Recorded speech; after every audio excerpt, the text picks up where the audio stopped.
the land of moonshine, and just a few hours away, the popular Tennessee Vols here in eastern Tennessee. Welcome everyone to the KBueno Racing Network here for Bristol Motor Speedway action, which is the next race here in the Season 7 of 4 Wide Racing TJ's Team Series action. The world's fastest half mile of concrete is a physically demanding racetrack, and it is not going to be an easy one tonight with 225 laps in store for the drivers here, hoping to be able to come away as a victor here at the Glass Great Coliseum and take away that gladiator sword when the night is over. My name is Francisco Bacallao. I'm extremely excited to be able to bring you the action here tonight. It is just myself here in the booth this evening, so it's going to be a little bit different perhaps than other evenings, so bear with me as the night goes on. I am learning on the fly what Kenneth does on a week-to-week basis, but I'm more than happy to watch the race here and just see what exactly goes on, who's able to come away with the win, the kind of strategies that can go on. We're all going to be here for it. And of course, just like every other broadcast, we're going to kick it off with none other than your Dropping the Hammer pre-race show.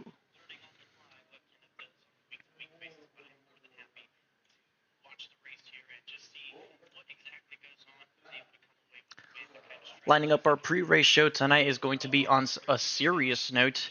As everybody has been aware, in the past week, Hurricane Helene has actually made its way landfall in Florida and eventually worked its way up Georgia, western North Carolina, and of course eastern Tennessee, and it has brought massive flooding damage to that area. Pieces of I-40 were completely broken off, and travel has been extremely dangerous to go by in those areas in the Great Smoky Mountains. You look at cities such as Newport, Pigeon Forge, Gatlinburg, even the Bristol area missing the sign outside the racetrack. It has not been a pretty sight to see.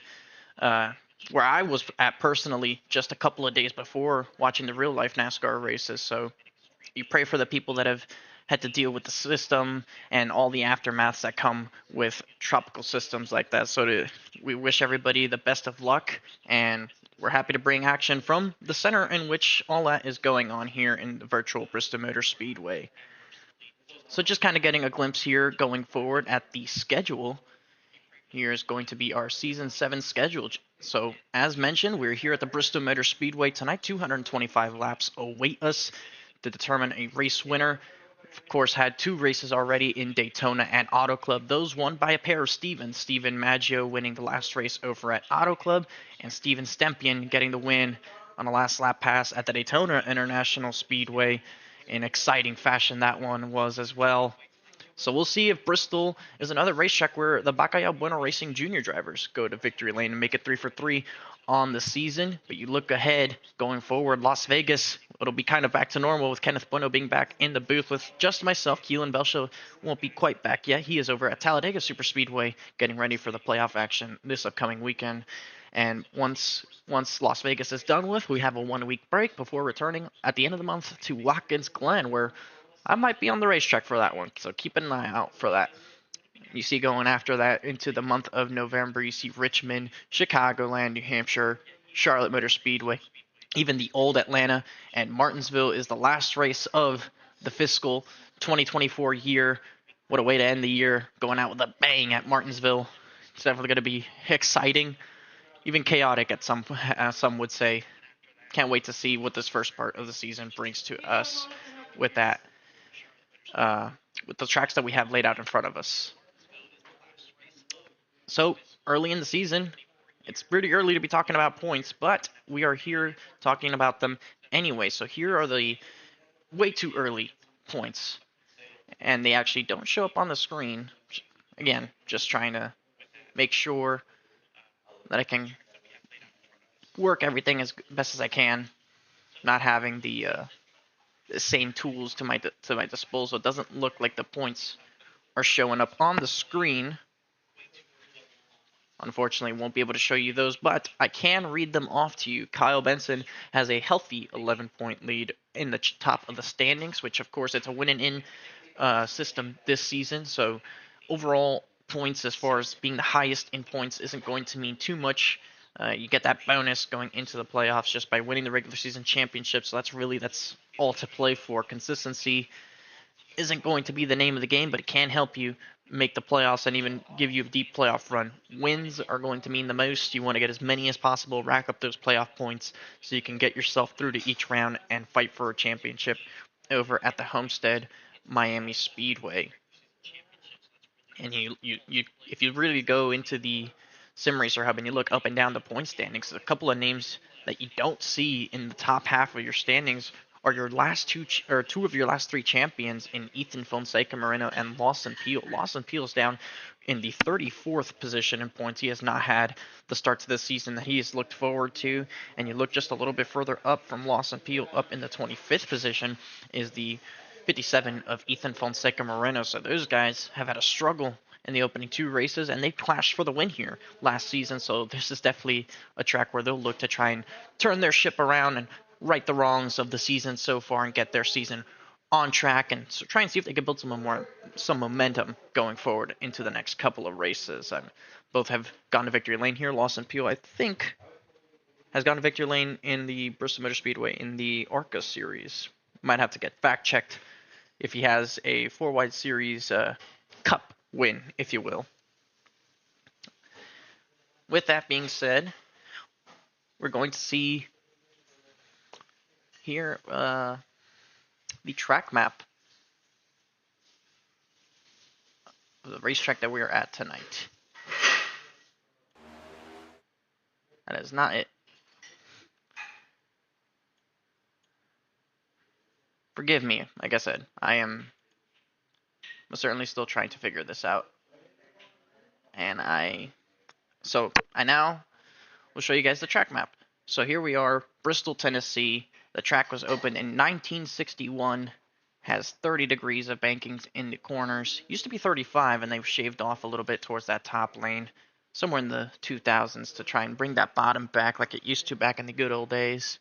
Half-mile racetrack, and now is going to host a baseball game in 2025. The Atlanta Braves and the Cincinnati Reds are going to play in that infield where the Haulers park. So that's going to be interesting to watch for sure in the 2025 MLB season. I'm not a big baseball fan, but I mean, it's certainly interesting, the idea of a baseball game inside of a racetrack. We've seen college football games played here.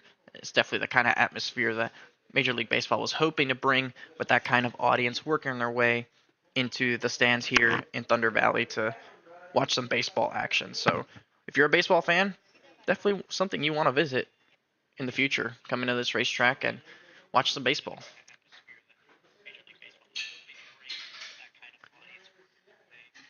So here we are. We're just a couple of minutes away from qualifying. So we'll see if we can get a look at the practice session here. There you see, guys are getting their laps done right now, trying to see if they can warm up. Fastest time so far in this practice session is the man you're looking at right now, the 99 of Colin Forrester, with the 14.03, extremely fast lap times being set, almost sub 14 seconds. That just goes to show how fast both the next-gen cars are and these drivers. So keep an eye out to see if these, not just the lap times, but the kind of consistency in being able to put down those kind of efforts continue on into qualifying, where we should expect it to be a little bit warmer, and the race, of course, but we'll just have to see when it progresses. Looking through the rest of your top 10 is going to be Cal Tershkak. I am going to mispronounce that all night, so apologies up front.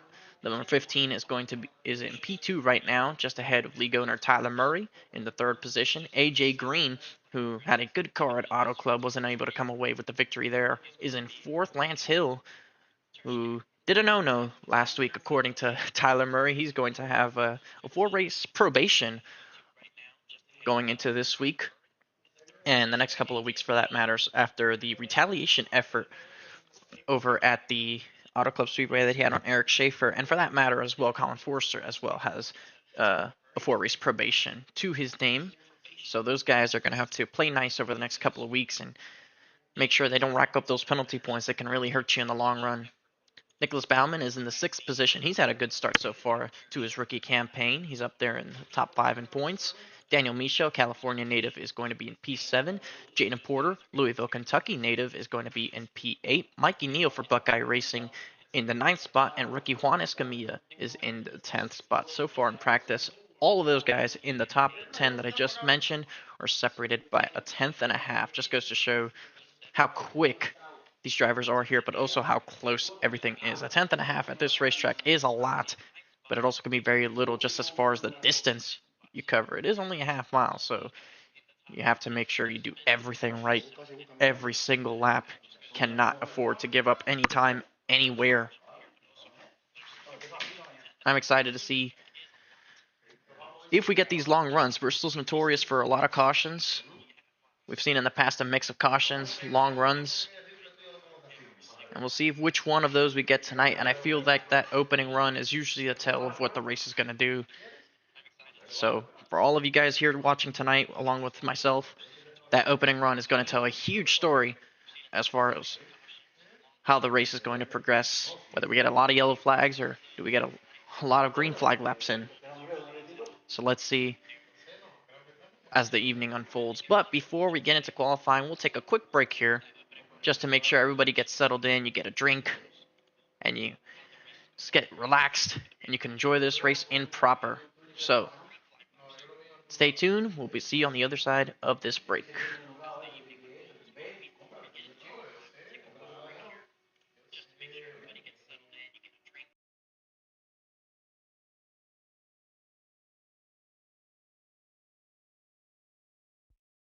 Racing isn't easy, but experiencing it is. iRacing puts you in the driver's seat with the industry's leading sim racing game. Drive on laser scan replicas of the greatest racing circuits from around the world. Go head to head against other drivers chosen by skill-based matchmaking to ensure competitive racing at every level. Compete across all your favorite series in officially licensed cars engineered to deliver the most accurate driving experience possible.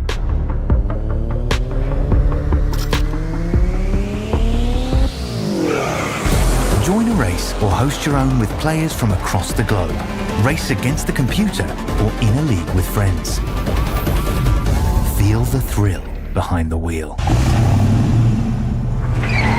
Visit iRacing.com.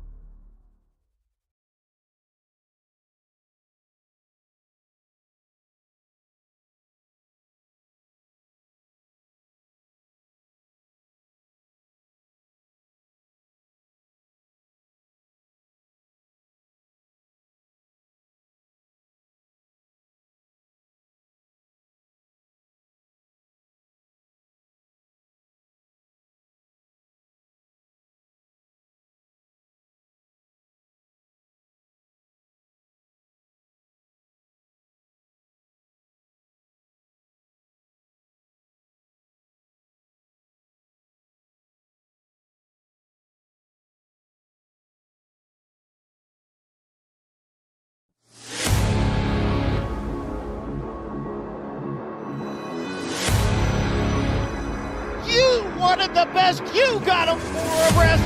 Often imitated, never duplicated. The greatest show on dirt, the World of Outlaws.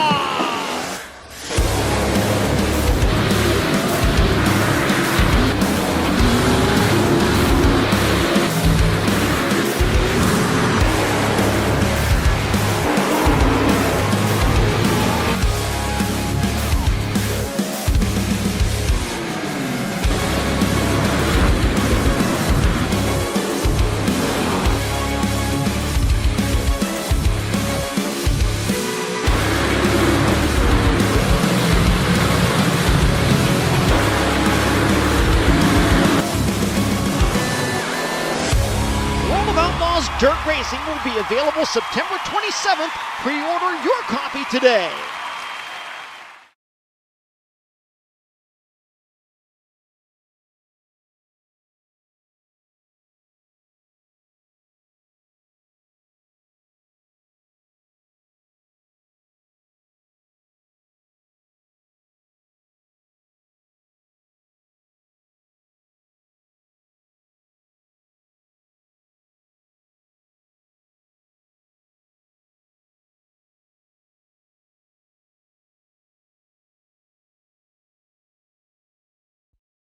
Racing isn't easy, but experiencing it is.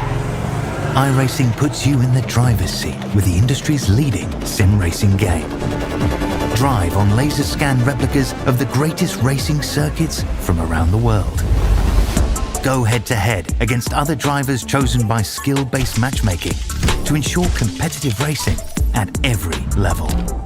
Compete across all your favorite series. In officially licensed cars, engineered to deliver the most accurate driving experience possible.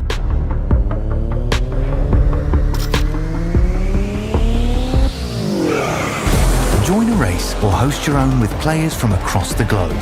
Race against the computer or in a league with friends. Feel the thrill behind the wheel. Visit iRacing.com.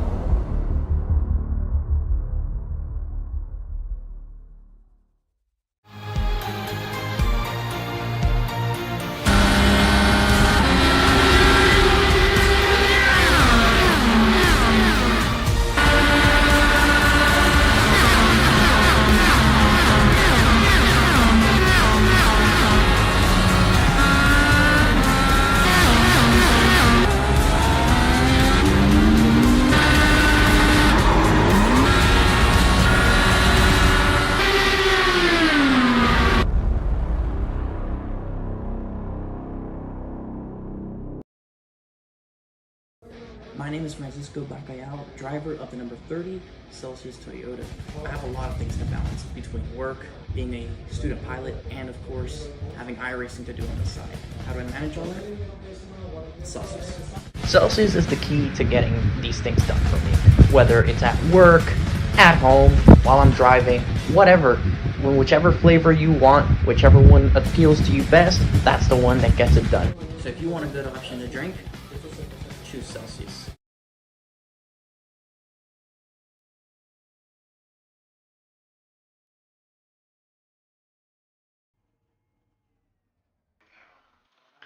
Welcome back to Bristol Motor Speedway, where qualifying is currently underway at the world's fastest half mile. Once again, it's just me, Francisco Bacallao, here in the booth this evening. Kenneth Bueno is covering the Inter Miami game this evening, so he gets to watch Lionel Messi here this evening, see what he gets to do out there on the field. And tonight we have 4 wide racing action for the rest of us here. And it's going to be fun. It's going to be a good race. You definitely get the feel that Bristol Motor Speedway has always brought the action, especially in this series. And there's one team in particular that has stood out to me when going through the previous races of not just Bristol, but overall concrete racetracks for that matter. And not to toot my own horn with this, but it's definitely the KBueno Racing team that has stood out to me when it has come to that. They have won several races on the concrete racetracks, particularly last season when they swept all of them for that matter. So it was a good job by them to be able to do all that and get those wins. And they've definitely been in contention for not just those particular ones, but of course some more as well. So you look at Jaden Porter, Ethan Fonseca Moreno, myself, Luke Canup over at Nashville last season, holding off Lawson Peel. Several of those will come to mind, and don't just take my word for it. You can look back and see exactly when that was the case. A blast of the past, and it started with me at Nashville back in season 3. 188 out of 200 laps led that evening on second place starting spot. One season later, Jaden Porter was able to repeat the same result. He goes to victory lane for his first career win in the series. And he does it again at Dover in season 5 en route to a championship run. Beats Lawson Peel there. Takes his checkered flag and celebrates. And next up, it's Luke Canup holding off once again Lawson Peel in a late charge to get his first career win at the Nashville Super Speedway a season ago. He celebrates that one in the Patriota KBRN machine. And just a couple of weeks later, Ethan Fonseca also has the challenge of holding off Lawson Peel in an epic duel to the final lap and takes his second win of the season en route to his championship run And then what looked like it was going to be his 4th win of the season at Dover, a post-race penalty is not to be, and it goes to his teammate Jaden Porter, who had finished 2nd, relegating the 21 into the 9th spot. So here we are back at the first concrete racetrack of the season. Is it going to be more of the same for KBueno Racing, or does anybody else from the other organization stand a chance this evening? So we'll just have to see as the night progresses. We're so far halfway through qualifying. As the moment it stands right now, the rookie making his debut, Kyle Turszak, is in the number 15. He's currently P1 on the timesheet, 600ths clear of Adam Alishire, one of the fastest cars at Auto Club last week. Just wasn't able to close the deal on that occasion. But he was really fast, which is something that he was struggling with in the Xfinity cars. When we talked to him about it, he just didn't really have the same kind of feel to it as he does with the next-gen cars. So this is a move back to the next-gen cars that really has him excited, and he's looking forward to making the absolute best of his opportunities. His most recent win, I believe it came at the Watkins Glen International Raceway back in Season 4. So it's been a while since the driver of the 91 has visited Victory Lane, and it came on the road course. We'll be at that track very soon, so maybe he's hoping to continue that kind of luck when we get there in a couple of weeks' time. But so far, he does look pretty quick. Tonight could be an opportunity for him to try and make sure he can get rid of that winless streak. We saw a couple drivers do that last season, namely Tyler Murray and Season 2 champ Scott Healy. Alan Alishire would like to join that list.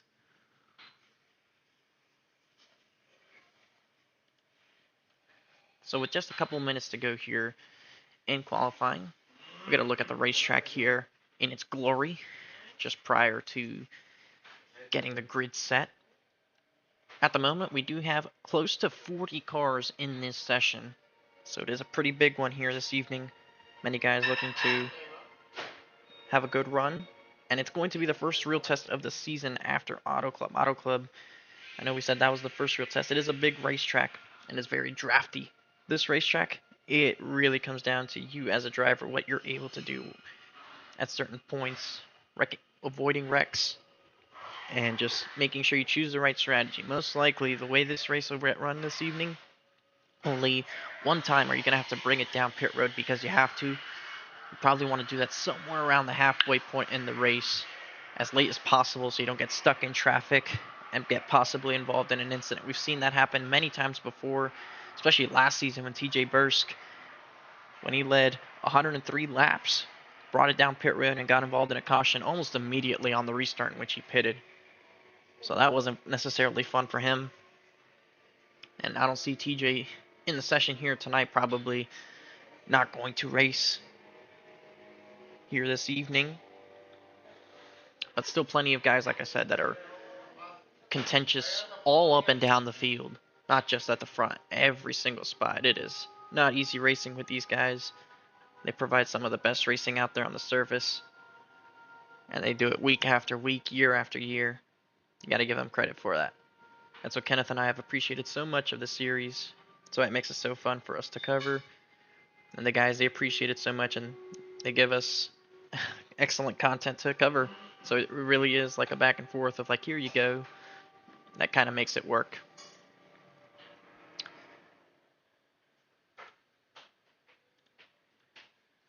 Just a couple seconds left here before our gridding begins. It looks like, at least at the moment, it's the 15 that has the fastest time still. Nobody has yet to beat him. So this is going to be a debut pole position, most likely here for Kyle Turszak, if this stays through the way it has so far. And you'll see any moment now the track is going to all of a sudden move earlier in the day, if you will. And that means that that we're in the race sim, or in the race part of the evening. And we get ready to see the grid for this race this evening.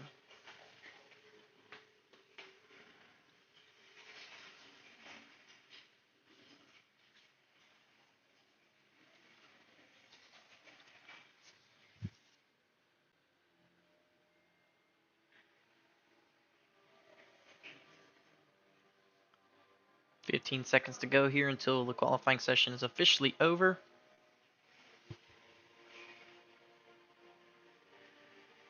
Unofficially, 40 cars in the session here this evening. So 5 cars have not taken a time. Those 6 guys are Tony Kivick, Colin Forster, Duncan Fall, Brian Dixon, Timothy Cook, and Brandon Gillis that have not taken a time in this qualifying session. So with that being said, it is now time to go through our starting grid here on the KBueno Racing Network and seeing where everybody's going to line up.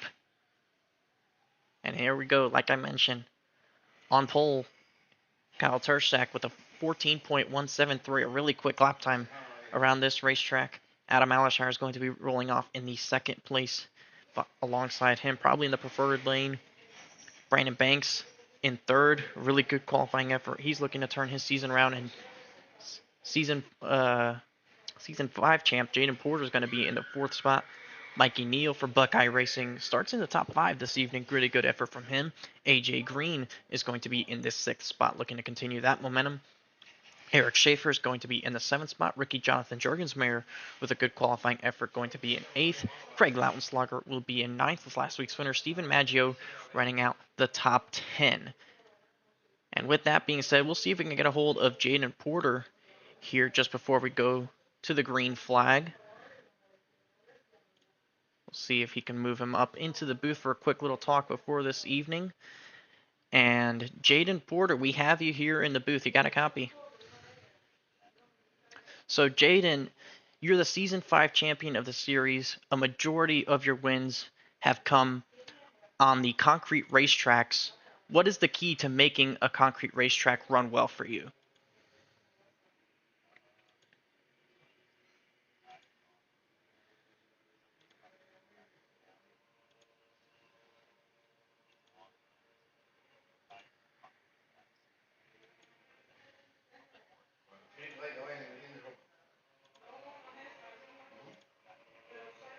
Is a big thing, and I feel like that's what I excel at.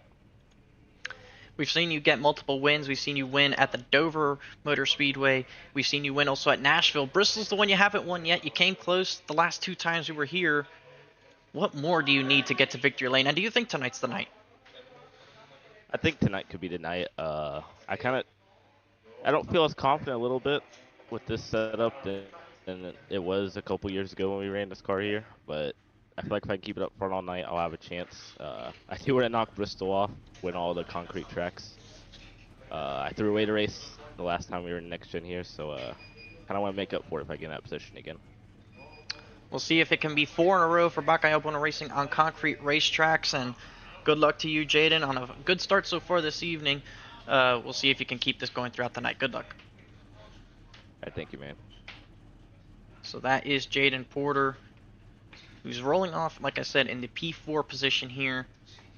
We'll see what he's able to do in tonight's race. Jaden Porter, the Season 5 champion of the series. You heard him there. Concrete racetracks are not easy. They race very differently to asphalt. And I got a bit close to it on Thursday after the track walk in the NASCAR Truck Series. They allowed everybody to get on the racetrack, and it feels different. It looks so different. They have the expansion cuts in them, which you can actually see in this angle right there. Those darker straight lines that kind of looked very square. Those are the expansion cuts on the racetrack. That's what allows the concrete to have its heat cycle throughout the day. And that's going to play a huge role in how tires wear. And I would like to make a correction on the Alashire last win. He did win at Daytona in Season 6. I thank you, Adam, for reminding me. I was in the booth in that race. I'm sorry I didn't remember. But I'm sure you're still happy that this is the car we're in. And just looking through this grid, I think something that's notable to everybody if you saw through that starting grid is where your recent championship battlers are going to be starting. You have Ethan Fonseca Moreno rolling off in 14th and Lawson Peel down in 23rd. It's going to be a long evening for those two drivers. And it's going to be difficult for especially Lawson Peel to stay out of trouble. He's in the very middle of this field. Yep, an early caution could see him get involved. And not just him, many cars. 41 cars here this evening. That is a lot. Definitely smells like trouble, but these guys are certainly capable of it. We've got some really contentious race car drivers, some capable race car drivers, and they're going to make it happen here this evening. 225 laps await for us at the world's fastest half mile. And we'll just have to see once we get going. The pace car does have the lights out, but now they're back on. Kind of threw me off a little bit there. 225 laps, your fuel window is probably going to be around 140, but like I said, you're going to want to pit as late as you can. Most likely going to have a lot of cautions, a lot of opportunities to save fuel, so pitting as late as you can, but what everybody does to preserve the track position is probably what's going to win you the race. We saw tires play a role later last season when we got a long enough run in under our belts. So you definitely still want to keep the tires under you, but it's probably going to be about that fuel tank and when you pit. That's usually the main name of the game as far as track position goes. Obviously, you as the driver have to do the rest of it. And we'll see just how it goes. Anxious moments, I'm sure, for a lot of the drivers here. It's going to be a long one. Anxious moments for our spectators as well. Waiting to watch their favorite drivers tackle on the last great Coliseum in hopes of winning that virtual sword in victory lane and the inside of turn 3 there.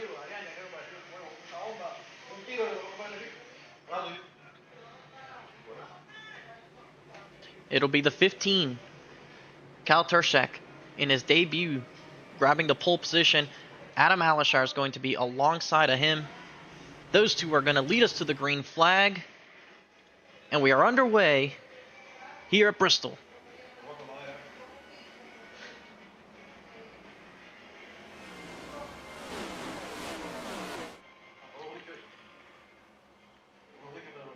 Alishar on this opening lap is looking to try and take the position away. Unable to do it. The 15 is clear.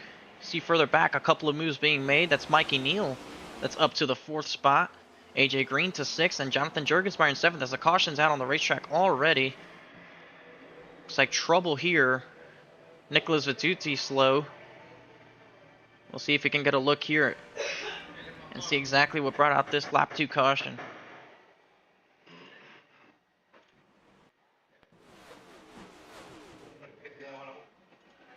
Just trying to make sure I get the right angle here. And it looks like it is not letting me switch. At least for a moment it wasn't.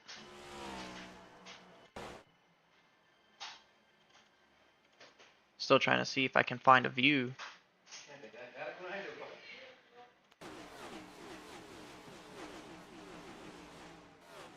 Not sure why it's stuck on the scenic view for those of you that just see the replay screen.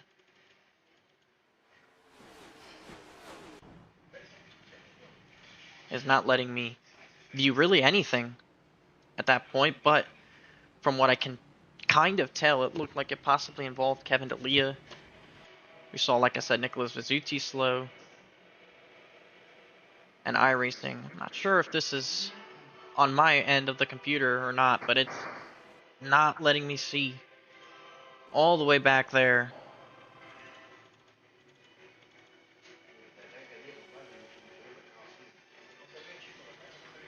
Trying my best here. I will make sure I get a replay here.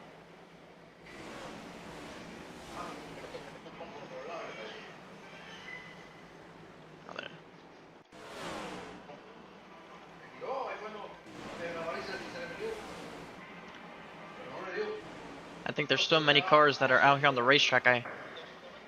It's not covering all of them, which explains why I'm not able to see the caution. But you see the front end damage there to the 75 of Azuti. Not ideal.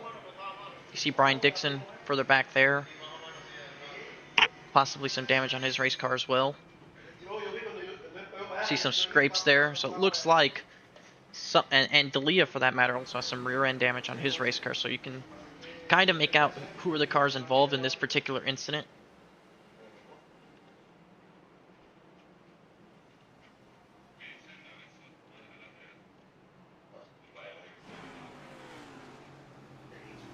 As we're getting ready to come back under the green flag,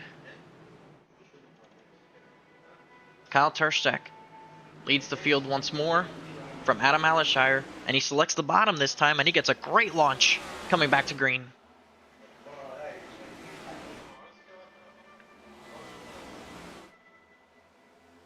Side by side for the third spot, Mikey Neal on the outside of Brandon Banks, trying to see if he can make the line work, and he should get the momentum here to move up into the third spot, and he will. 88 is clear for third. You see Juergensmeyer was middle 3 wide momentarily there, just inside the top 10. He's in front of Eric Schaefer there. And just behind him is Ethan Fonseca Moreno as the caution flag waves once again. Trying to find once again who, and it looks like Colin Forster's involved in this one. Slow on the apron, along as well with Timothy Cook. So once again, we'll have to find what the culprit of this caution is. Oh. Fortunately, folks, this time we do have the angle. So, here we go. So there you see the 99 of Forster. He's racing with the 17 of Craig Parks and the 77 of Moore, and the 17 gets loose on the outside, gets into Moore and Forster in the process. We'll get another look at it this time from the 17 if possible. So he's just loose all the way through the corner, is about to hit the wall, and then right here into Forster. Luckily a couple more cars weren't involved, and now you see that was just in front of Rodney Roberts. So that was definitely a close call for some of these guys.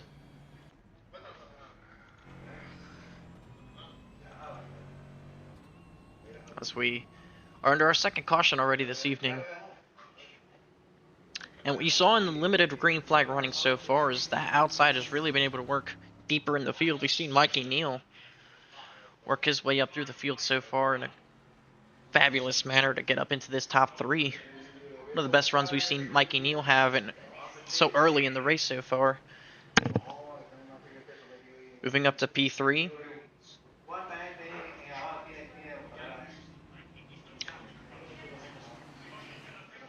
And I do want to apologize for the pronunciation of our race leader.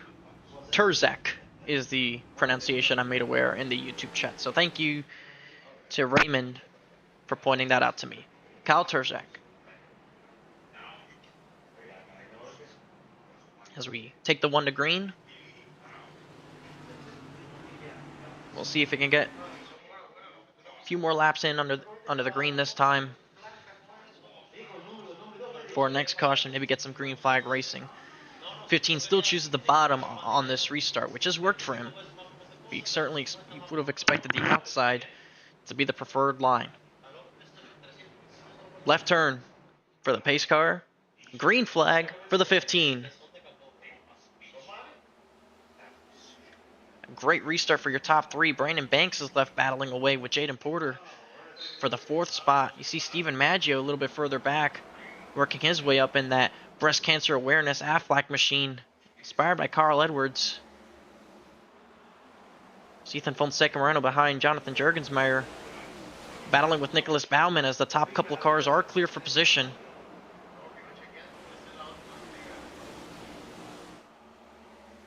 See Austin Reedy just back there. He's trying to move his way up in the Raising Cane's machine. See Lance Hill as well. So it looks like this is our first good bit of running, as Adam Alishire was all over the back bumper of Kyle Terszek in 1 and 2. He's going to look to the outside. And if he tries to make a move here, as the 15 does get loose off of turn 4, it's going to invite the 91 back. Mikey Neal is awaiting in the balance in case anything happens to these guys.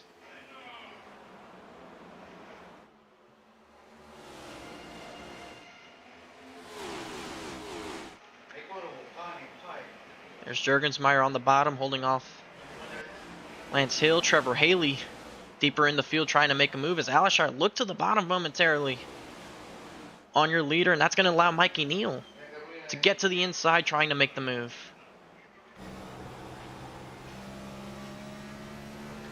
Here's the Charlie Buyer photography on board of Mikey Neal and his perspective of what he sees out in front of him. Alishar, you can tell he's a little bit faster than that 15, definitely putting a lot of pressure on him to try and maintain that top spot. Not making it easy for him at all. He's going to get another run here. He's to the inside. He looks low, but just not enough of a run for the 91. Here's a look at Kyle Benson, who's in the middle 3 wide momentarily as the caution flag is going to wave. And it looks like Brandon Gillis, the 32, is involved as well. Looks like a pretty decent sized crash. That's the 32 of Cody Spare making his debut. He's got some suspension damage. That car did not turn. And he's going to tow it to the pit lane. So we're under our 3rd caution of this evening. Let's get a look and see what brings it out this time.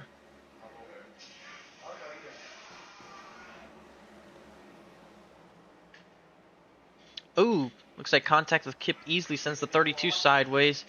Oh, and Rodney Roberts, nowhere to go for him. He makes contact with Forrester. And that kind of chain reacts all of that. Let's see if we can get a look from Rodney Roberts.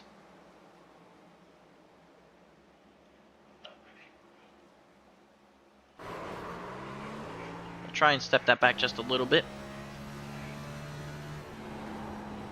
So there's the contact up there. Rodney checks up. Still has nowhere to go. Forrester gets a piece of it on with the right front. Fortunately for Rodney, it doesn't look like he gets anybody else involved when he spins back up the racetrack, so not the worst deal in the world. Certainly could have been worse. He's on pit road now with CJ Munier, Craig Parks, Brian Dixon in the lane as well. Daniel Moore getting his lap back right now. He's the free pass under this caution. And you see actually 24 laps into this race already working our 3rd caution. This is kind of what Bristol Motor Speedway, at least on iRacing, has definitely been like in previous seasons of this league and many others. Usually the first portion of the race will have a lot of cautions, especially when you have a field of 41 cars. That's just a lot of race cars, a lot of carnage waiting to happen. It's never fun to be a part of when you're involved in those incidents. I can speak from experience on that. But when you do get a little bit of racing like we did there for a bit, it's certainly a lot of fun to watch. And even from the vantage point of inside this racetrack, this facility, you can sit anywhere you want. You have a great view of the entire racetrack. Look anywhere you want. You have a battle out there on the racetrack. Unfortunately for me, I was watching Kyle Busch racing from a lap down or 2 laps down. That wasn't probably the best time, and Kyle Larson leading 462 laps. Certainly a dominant effort there. This is kind of what that looks like. That's the view I had from turn 1 as they take the 1 to green. The cars get so spread out that you don't hear anything. You think it's really loud at other racetracks? It's very loud here and Dover. Both are pretty echoey in each other. And amongst up there for the loudest racetracks on the schedule. Lights back on. So we're not going green this time by. We're going to get at least another caution lap here. You see most of the field just kind of antsy, waiting to take this green, trying to go back racing. But if you're, I would say, one of the regulars of the series, you know that this race really gets going after lap 150, after all these cautions get through, once several cars get damaged, or even out of the race for that matter. That's really when this race kicks off. You get 25 or so cars left in this race. A lot more racetrack is available for guys. They're certainly willing to give more room in that sense, just knowing the attrition factor, and it could allow itself to some more racing, but only then. Until then, we have to see what these guys are able to do with what they have, and believe me, it is not easy. Pace car once again makes its way down pit road. Cal Turzak leads him to green. Gets a solid launch. Put himself in front of Adam Alishire. Mikey Neal battling with Brandon Banks, trying to retake that third position. And Craig Lautenslager has moved his way up into the top 5. What a start for him. Jaden Porter slipped back just a little bit. He's got Eric Schaefer just behind him now. And there's Ethan Fonseca Moreno trying to crack the top 10 for the first time this evening.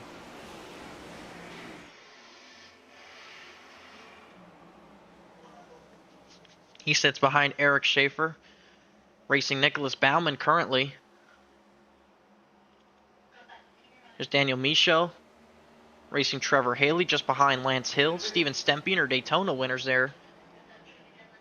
Just kind of biding his time at this moment in time. You see the Rory Reed Motorsports teammates of Austin Reed and Kyle Benson in front of all of them. Here's Colin Forrester, started at the rear of the field, has some damage. He's trying to make sure he has a good turnaround to his season. Got turned on the final lap at Daytona and he had a winless season just last season. A return to the next gen cars is probably what he was looking forward to in hopes of getting a win again. Here's the 91 of Alishire making a move, trying to see if he can make a move, but just not enough. We documented in practice just seeing those lap times. Those are extremely fast lap times to be running here at such a short racetrack. And if tires aren't wearing, that's going to make it very hard to pass. Track position is going to matter, and it always has here at Bristol. And you see most of the field is single file, at least at the front. Jaden Porter trying to go side by side.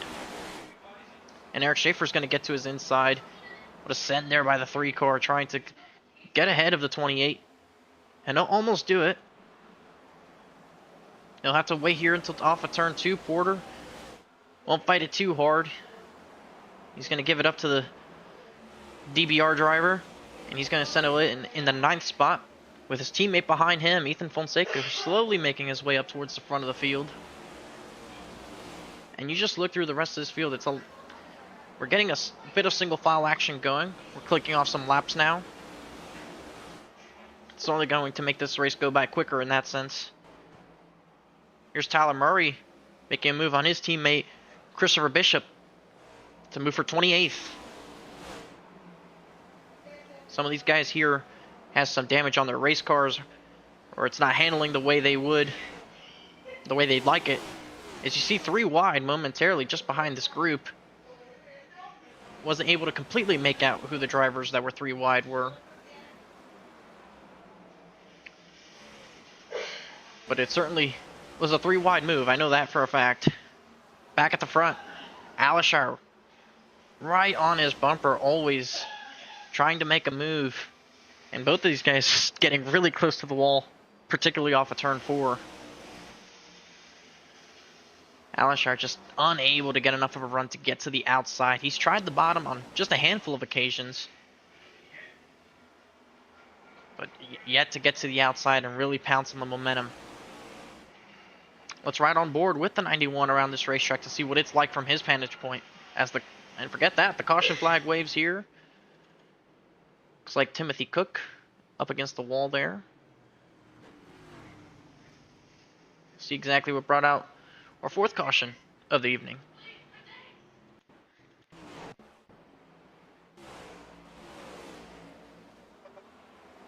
There you see the 19. As we documented, we saw him slow. Oh, and looks like the 20 possibly gets into the 53 of D'Elia, sends D'Elia spinning. Looks like no harm, no foul there. He doesn't get much damage from that. Gets into the wall. Looks like just slight contact with Roberts. Good job by D'Elia not to hit anything. He was in a spot on the racetrack where he can easily be hit by drivers or the racetrack. Luckily for him, neither. Curtis Kelly's going to make his way onto pit road. So is Lawson Peel. We've had about 25 or so green flag laps, and you see mostly everybody but from here on back has brought it down the lane. Lawson Peel has the pit stall here on the backstretch. As Curtis Kelly does make his way rounds 3 and 4 on the apron into the front straightaway for his pit lane. And he's right there. You see, was not expecting that. He's going to lose some positions here, trying to back it into his stall. He had one of those early ones. It's his first time coming into pit lane here this evening. At least if you're going to make that kind of mistake, it'll be now.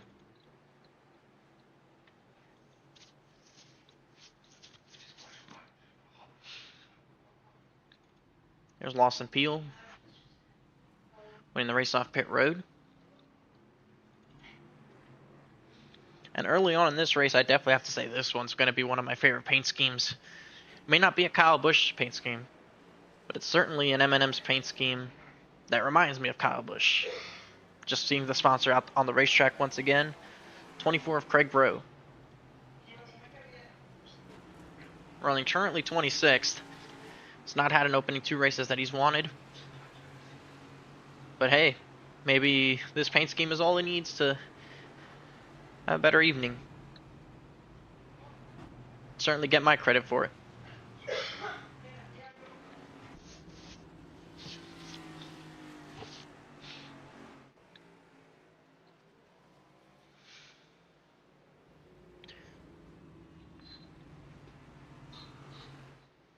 .45 laps complete here from Bristol. 46 now, as the field does take the 1 to green. So we'll resume the racing next time by. So that was another bit of running that we got. We had about 15-20 laps there under the green flag. We'll see if we can get at least another good bit of action. We see guys on tires. We know Lawson Peel's the highest running driver on new tires. He's going to restart 21st. So we'll see what he's able to do with those tires, how fast they wear, what kind of moves can he make, and when a caution comes out, we'll see where he ranks. If we get a long enough run, it might work out in his favor, as most guys will have to pit soon enough. But we'll just have to see. Green flag.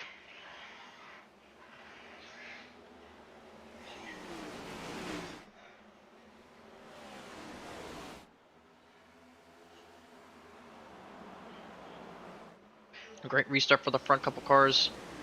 Craig Lautenslager down to 6th as Eric Schaefer's moved up to 5th. And there's AJ Green, Jaden Porter battling side by side. Ethan Fonseca just behind them. So a couple of champions of the series racing around one another, with rookie Steven Maggio up there on the outside.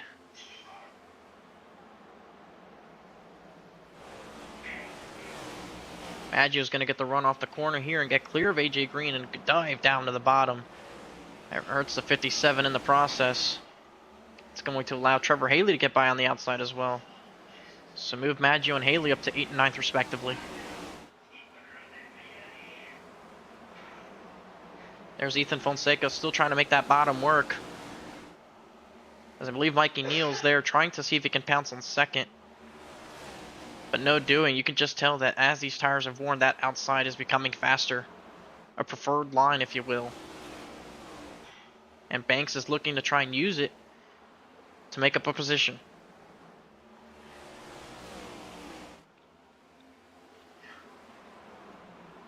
Colin Forrester has had an eventful start to this race. Looks to the inside of Michel momentarily to go almost 3 wide.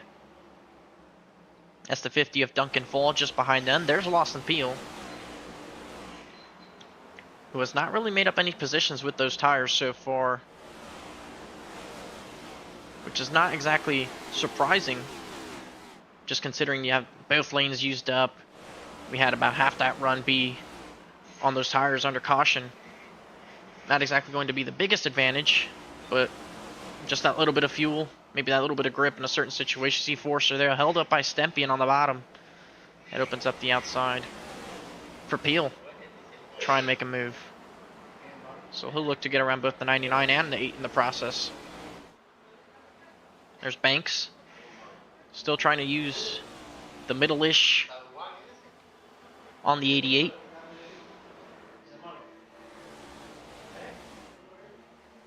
And Eric Schaefer catching up to him. Most of your top 10 is single file now. Getting some good spread out action here, which definitely lends itself to some green flag running.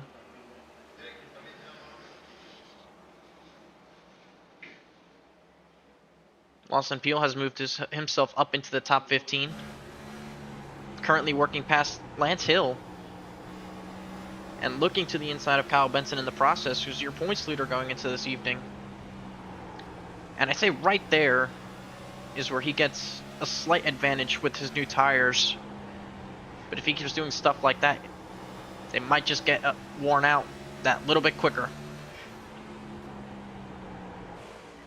And there's Mikey Neal to the inside of Alishire for position. Almost gets into his left rear. Alishire's going to get tight off the corner, but the 88 unable to take advantage, and now Banks is to the outside. Banks trying to see if he can use that outside to get past the 88 and see if he'll pounce on Alishire. Banks certainly has favored these next-gen cars in previous seasons, has made the Championship 5 both times when we ran with this car. And battling away with Mikey Neal for that third spot. And he's got it. Moved the 5 car into P3. And Schaefer's going to try and follow suit into 4th. Oh, and the 3 car gets into the wall there. Not exactly ideal. But doesn't look like it's going to be hard enough to cause any big damage on his car. But he will move up to 4th. There's your race leader, Kyle Terzak, through 65 laps, and he is catching up to the back of the field. That is Craig Parks, excuse me. Just in front of him, you see a couple more cars further up ahead. And lap traffic is definitely what's going to make this interesting as far as what line they take, where they run, and what they do with the leader. They don't want to go a lap down. They're not going to make it easy for this 15. 17 is going to be the first example he goes to the high side. But obviously just the pace difference there. 17 has some damage on his race car. Dixon lets through on the inside, so that's 2 cars clear there automatically. As there you see the following 4 cars. Mikey Neal still running that bottom, hoping he can save some tire. Alishire with Banks and Schaefer all over him. And Lawson Peel has cracked the top 10.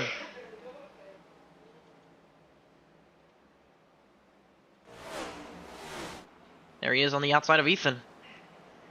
Almost gets into the wall, but he's now up to 8th, so looks like those tires are starting to make a difference here for your Season 5 or your Season 4 champion of the series. And he's catching up quickly to Steven Maggio and Craig Lautenslager. So expect this 12 car to be up in the front as Maggio momentarily looked to take it 3 wide on the outside, but backed out of that one. Lautenslager kind of holding him up. You see the 51 gets into the back of him. And there's the Leo Slow on the bottom. Peel gets by both of these guys. And here's a mess back here. Curtis Kelly takes it 3 wide with Lance Hill and Trevor Haley.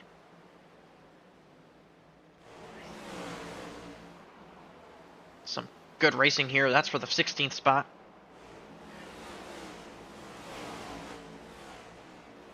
Just looking through the rest of the field, you see, again, more single file cars. Jonathan Jurgensmeyer had a good start and a good opening section to this race, but has fallen through outside the top 25. He runs 26th right now after getting passed by Tony Kivett. See some minor damage on the right side of his car. Not going to help his case. And Lawson Peel has found his way up to the front. He is with those second, third place cars, and Banks trying to make a move for second. Alishire is using that outside to really defend, and it has allowed Kyle Terzak to get a 3-second lead.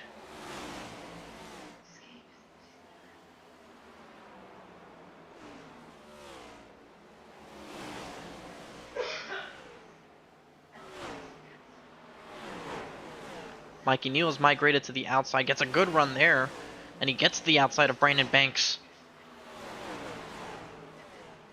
Looks like Lawson Peel got inspired by that move from the 88 because he's going to back out and see if he can use the outside lane to get by Banks, but actually he's going to crossover The crossover for Peel's what's going to give him the spot. What a move there by the 12 car. And look at Colin Forster. He was racing with Peel earlier, got involved in that caution, and here he is with those fresh tires, making moves.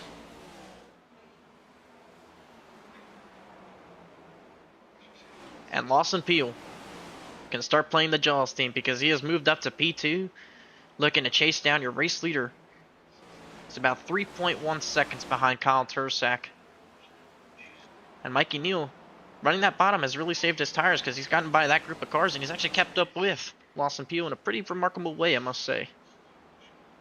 So keep an eye out on this 88 on the long run, even with the older tires. There's your race leader who's putting Brandon Gillis a lap down right now, and the caution flag's going to wave. Curtis Kelly might be in trouble. Does not look like he is. Looks like potentially Craig Lautenslugger.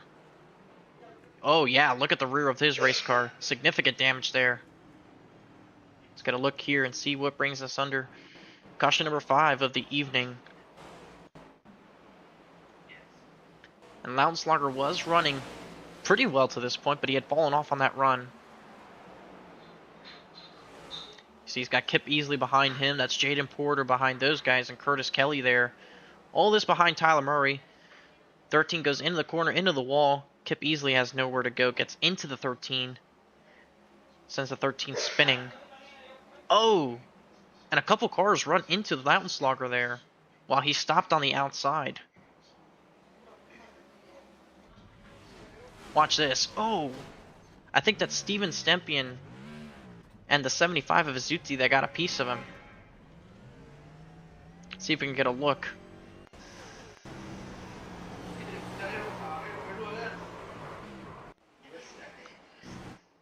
So here's Stempian. He's going by, and yeah, he gets a piece of that. Oh. It's big damage on the 8 car. He's on pit road. So is most of the field. There's your pole sitter / race leader. He's going to be all the way down here at turn 1.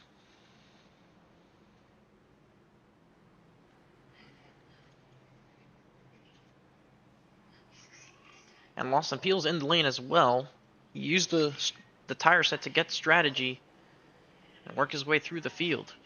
But I don't expect everybody to have made a pit stop. But it certainly was a good point to make one. Unofficially, your race leader right now is this 42 of Christopher Bishop. Eric Schaefer being scored in 2nd.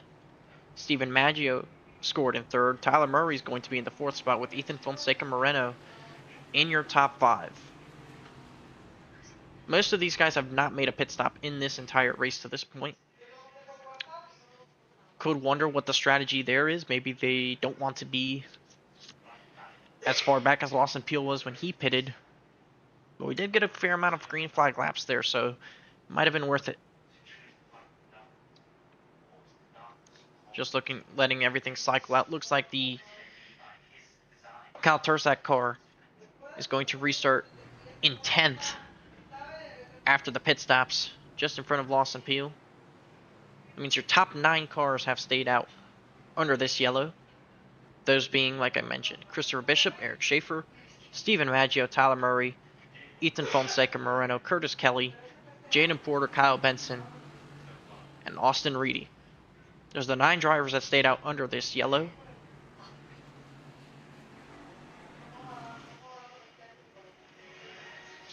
And that's going to make things interesting. That 19 is going to drop to the back. That's Timothy Cook. Was hoping to get the wave around. Unfortunately, Christopher Bishop prevented him from being able to get that.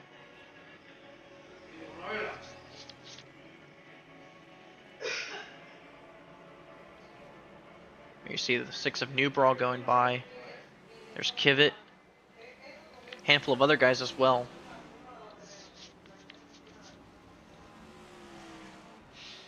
Might have gotten away from Admin. But nonetheless, they'll get 1 lap back in the process. As we take the 1 to green, Bishop will choose the bottom. That means Schaefer will go up high. So far, the leader shows in the bottom every restart. Normally at Bristol, you definitely want that outside lane. And as the lights get back on the pace car, and it makes sense, looks like most of the field is scrambled. The running order's either jumbled up or certain guys haven't been able to get up to their spots. So we'll go around another lap under pace. There's the 15. It looks like these guys are being cycled to the front.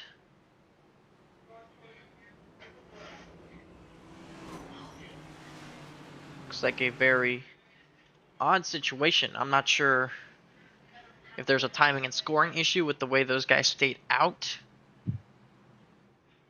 Because those guys most definitely did not come down pit road. And they were leading this race, but now they're not. That or they're voluntarily dropping back, but they're scrambled everywhere right now. This is going to make for a hectic restart. You have guys in other spots. You see Schaefer contesting there for third, and actually lights get back onto the pace car. So while this gets sorted out, we'll see if we can take a quick side-by-side break. Don't miss a thing. We'll keep it on one side of the screen. You're watching the KBueno Racing Network action from Bristol Motor Speedway.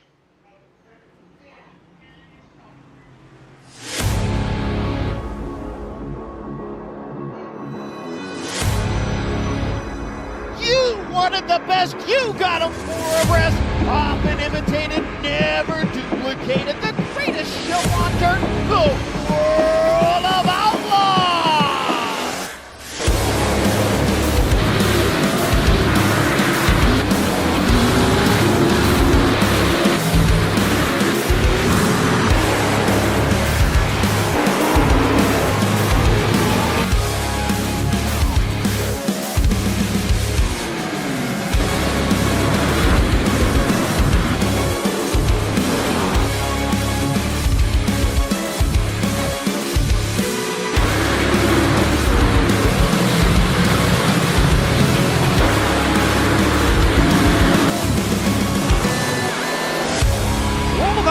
Dirt Racing will be available September 27th. Pre-order your copy today.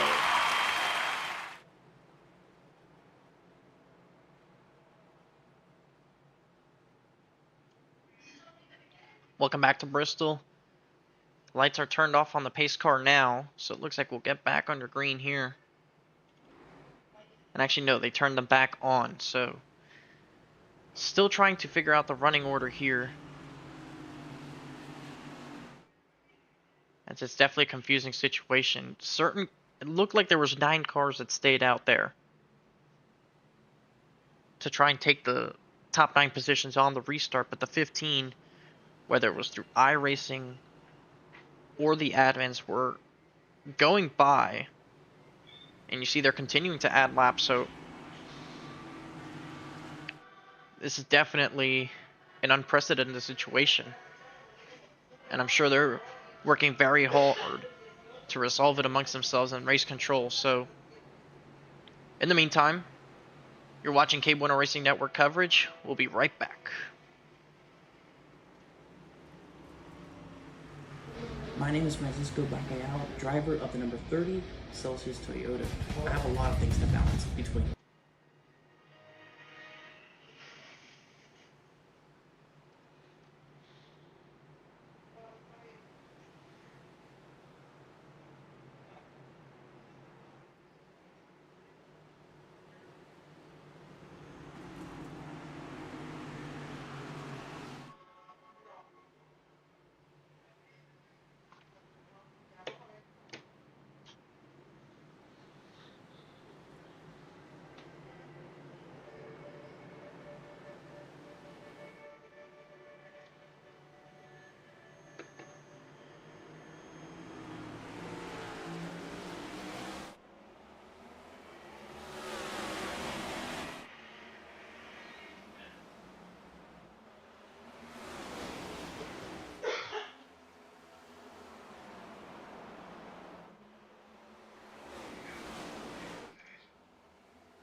Here we are, we're back under green.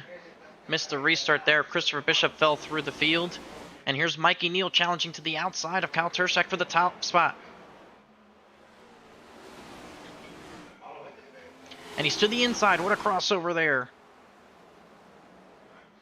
Mikey Neal putting up a huge fight as Colin Forster's going to get turned sideways. And a big one. Brandon Banks gets turned under the outside wall, bringing us under caution. Kip easily gets a piece of it. There you see the 41, Juan Escamilla. And Brandon Banks and Kip Easley sitting there on the racetrack, finally get moving. And you saw it right in front of us. We saw Forster get sideways first. There was 3 wide with Curtis Kelly. And then they ricochet off of him right back into the outside. Kip Easley head on into Brandon Banks. There's Tony Kivick getting by, Brian Dixon, Timothy Cook. See if we can get a look here from Kip Easley.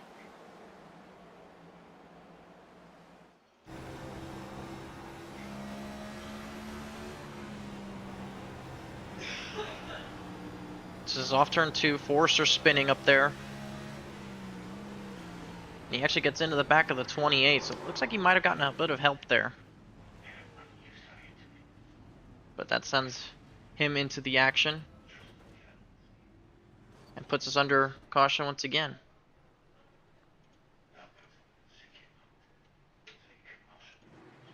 You see Christopher Bishop on pit road taking those tires. In the process, Lawson Peel was able to move up to P2. Mikey Neal's down to P3. Adam Alishire, P4.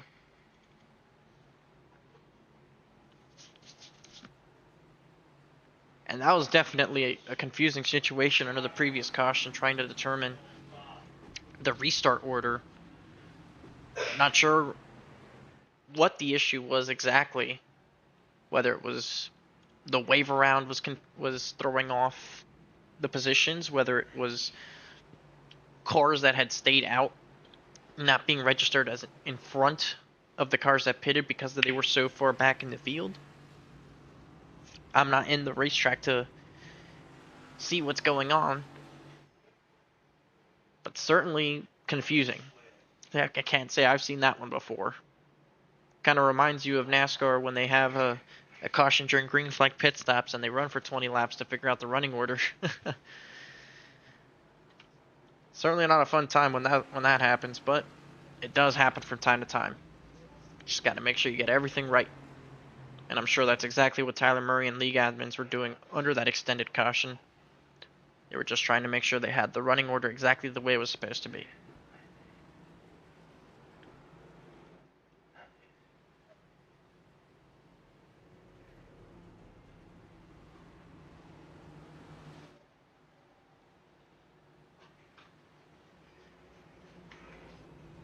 Lights out on the pace car. 1 to green this time. And when we go back racing, we'll have 100 laps completed from the world's fastest half-mile racetrack. And the lights are back on once again.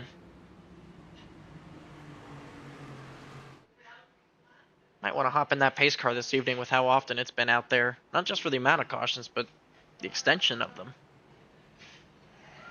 I want to have some fun.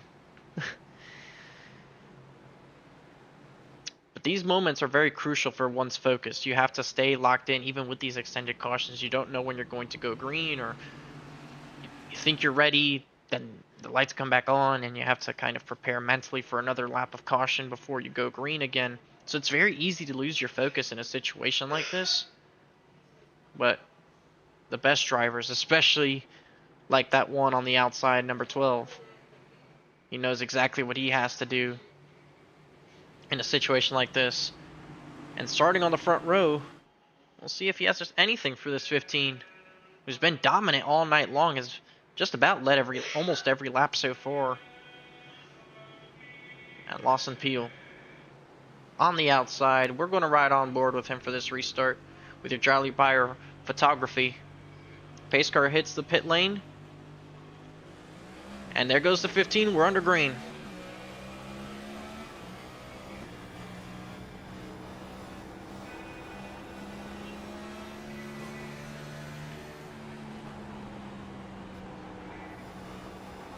That was a great launch for your leader. Peel able to come away in second. You see Alishire in the third. Maggio on the inside of Forrester. Now Moreno jumps up to the outside.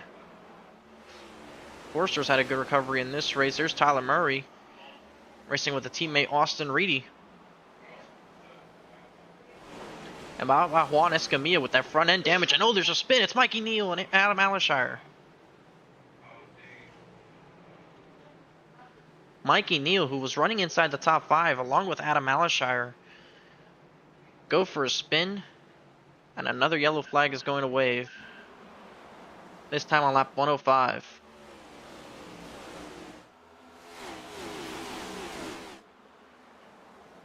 Looks like some slight contact there. Sends him around. You see a couple cars going to the outside wall and a hard hit there for Murray with the inside wall. Gonna look here from Alishire. We'll try to.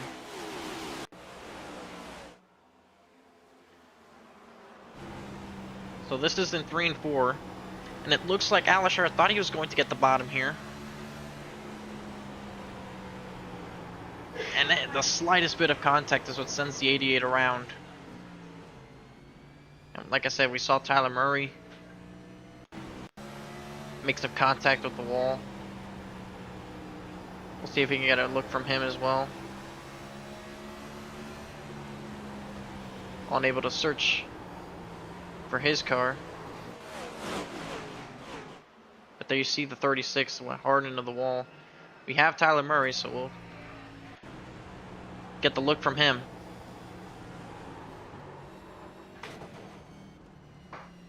Just trying to avoid it. Unfortunately gets into the wall in the process.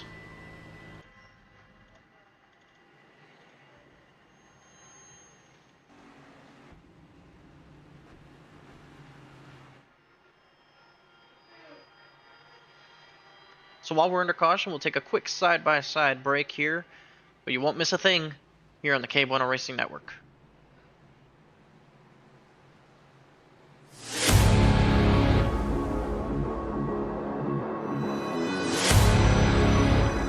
You wanted the best, you got them 4 abreast. Often imitated, never duplicated. The greatest show on dirt, the World of Outlaws.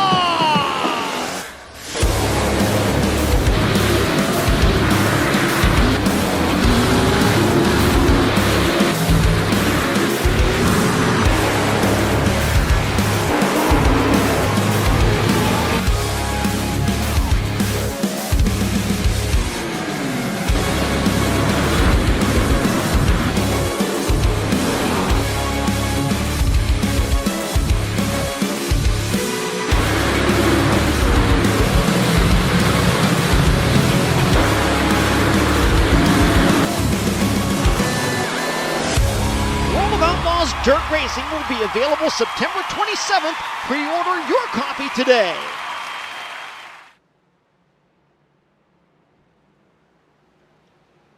Welcome back to Bristol. We've just taken the 1 to green. Lights are out on the pace car, and for now, they certainly look out. Let's see if we get back going here on lap 110 of the race. Just very quickly approaching the halfway, just any lap from now.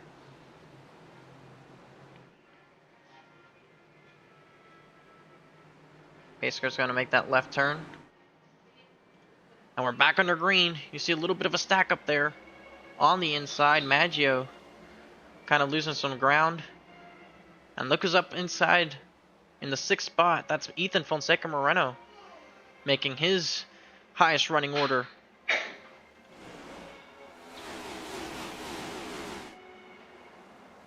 And it looks like our left ticker's not functioning.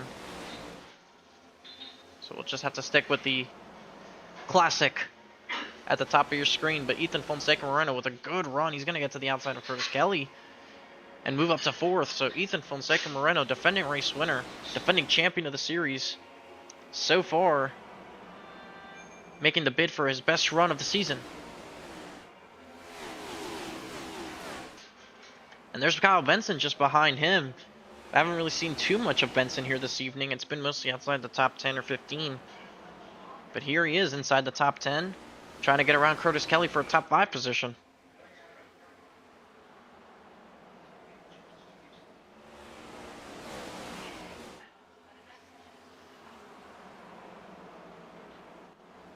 How about Duncan Fall and Juan Escamilla? They're having a pretty solid run so far, battling away for 13th. Escamilla gets the spot for now. He's going to actually go 3 wide with Austin Reedy. And contact, Duncan Fall goes spinning into the inside, hard into the wall. He goes back into the racetrack, and that's going to bring out the caution.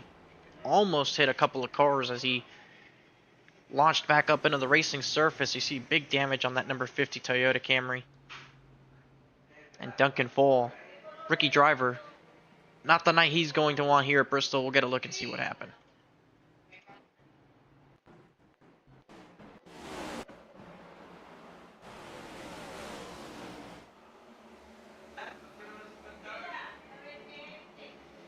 So here he is. We saw the 3 wide move made by Escamilla, and I think the 50 wasn't expecting necessarily a 3 wide, or was expecting the 41 to be a little bit further outside than he was, and hits his door and goes spinning to the inside. Let's even get an additional look here. Is on board with Duncan Fall.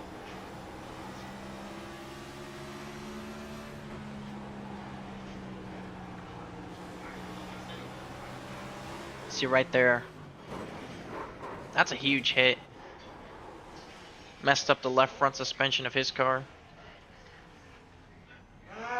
And that'll do it. That's all it takes for this race car. Something like that on the suspension could put you right there on pit road with some extensive damage repair.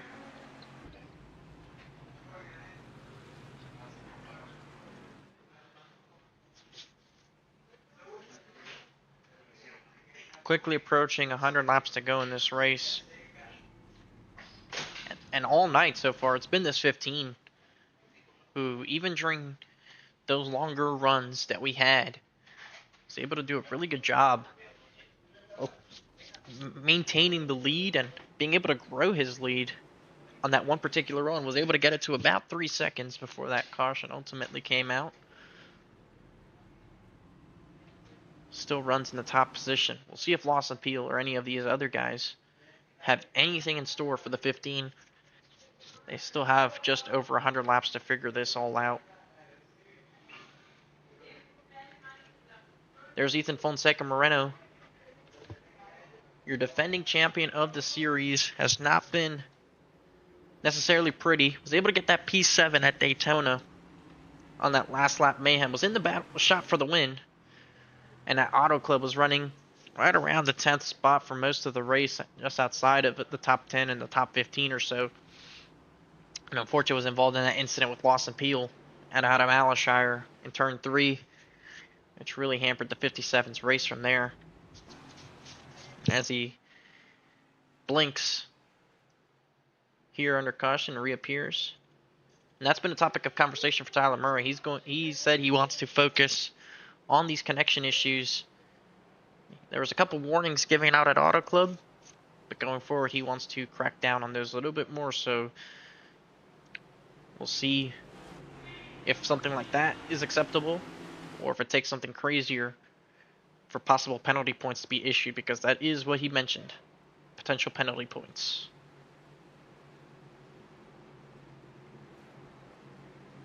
Lights are out on the pace car.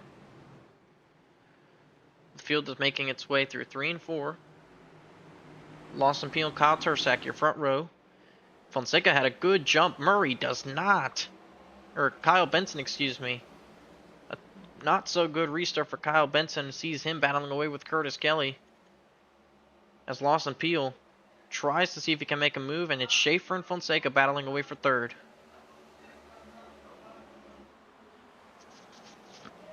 And the caution flag is going to wave. And it's Craig Rowe.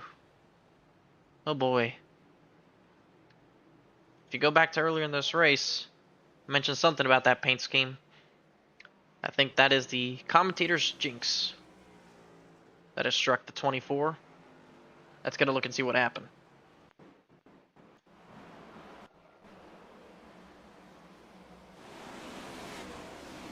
So he's here racing with New Brawl and a couple of other cars.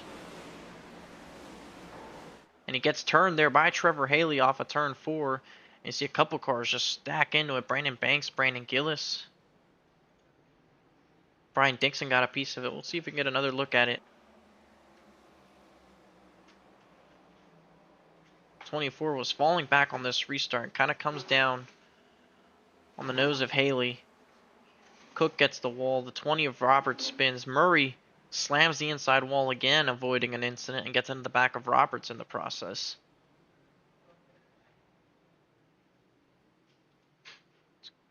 See if we can go on board with Brandon Gillis.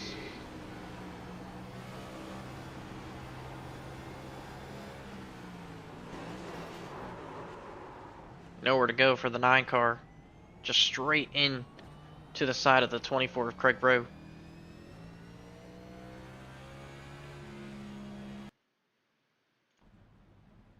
Into the pit lane they go to take damage repair once more.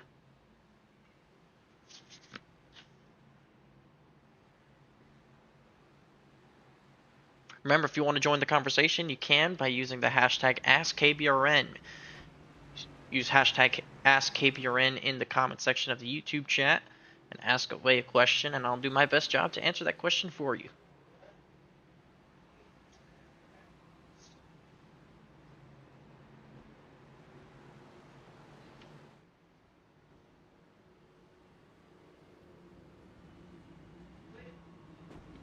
You could also use it if you want to leave a review.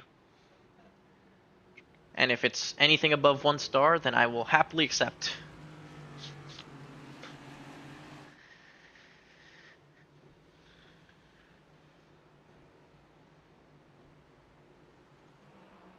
See a couple cars still in the pit lane, taking that damage repair. Rodney Roberts, one of those guys. Poor Rodney has been involved in a couple of incidents here tonight. Really all season, just kind of been in the wrong place at the wrong time. But fortunately for the driver of the 20, he's still on the lead lap, which goes a long way at Bristol, staying on the lead lap. Could definitely still get you some pretty decent points, especially if there's a late caution.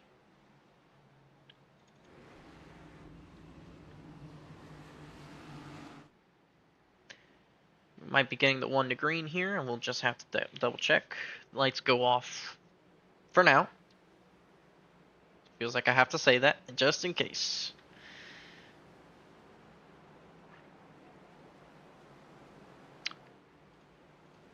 But it is out, and we are going to get back racing here next time by.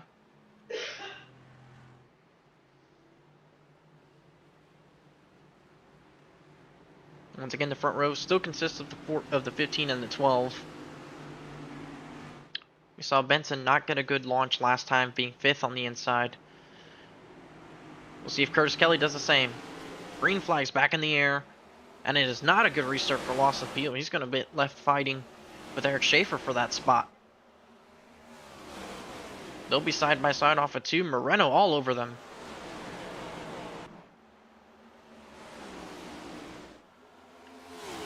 Peel uses the outside to get clear of Eric Schaefer. Schaefer trying to contest that spot, but doing so might bring Ethan Fonseca in it. Fonseca kind of swings up, and he stays to the outside. And if he plays his cards right, could get up into 3rd. And there you see the move done. Defending champ Ethan Fonseca up into the 3rd position. And there's Kyle Benson trying to move up into the top 5. He runs 5th in front of Colin Forrester.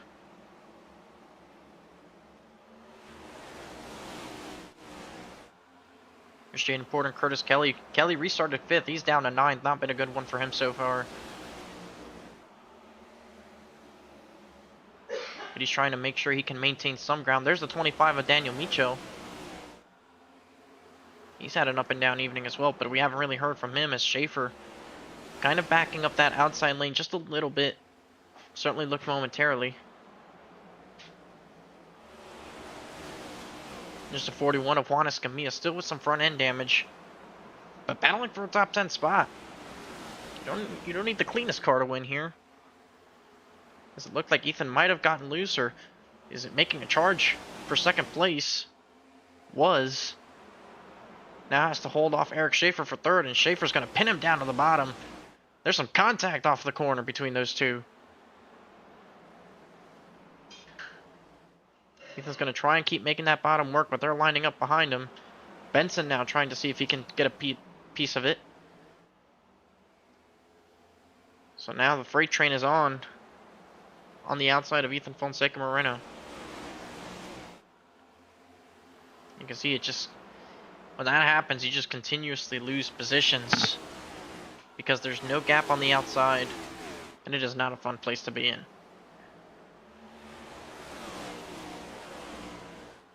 And you see most of the field is single file. That's his teammate Jaden Porter just behind him running the bottom as well. But Porter has an ability to slide up in front of Forster. We'll see if he cuts a slack for his teammate, lets him in line. And he almost does just that. I think he's trying to get to the outside. That's a close call there. And Forster gets into the back of him off of turn 4. But ultimately gets in line. And now Lawson Peel, with Eric Schaefer behind him, will look to try and battle for this race lead. It's been a runaway by the 15. Schaefer goes up high. Nothing doing there, but he gets a run. Peel's willing to give him the outside. Does not feel like that 3-car will get by, as Schaefer had a moment there mid-corner. But he's continuously mounting charges. Looking to the outside of Peel, and he's there. They're side by side for position now, and Schaefer's going to get the run off the corner, so move the 3 up to P2 with Benson showing up to the show.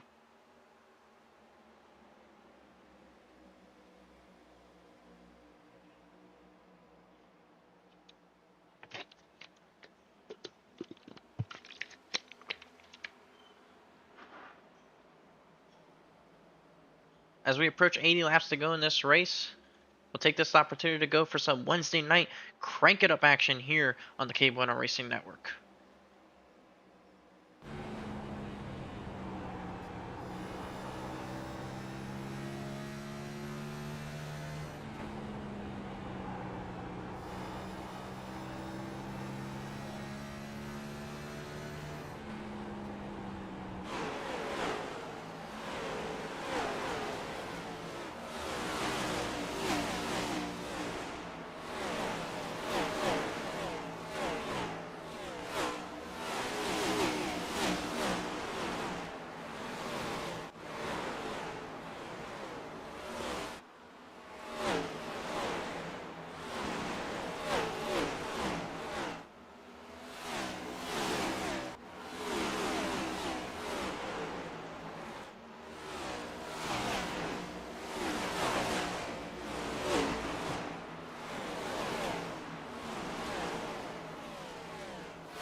The crank it up section of KBueno Racing Network action is always fun.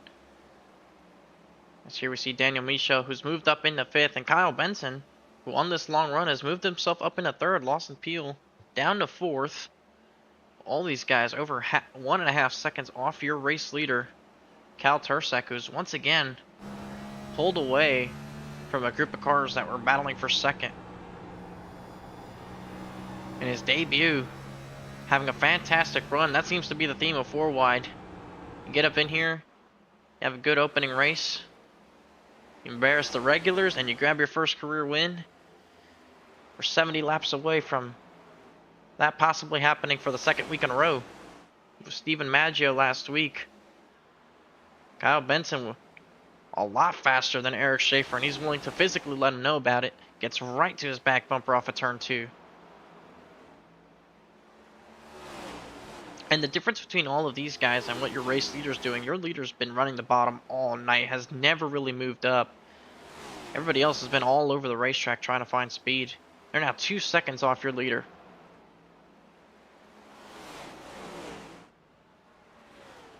And there's Benson.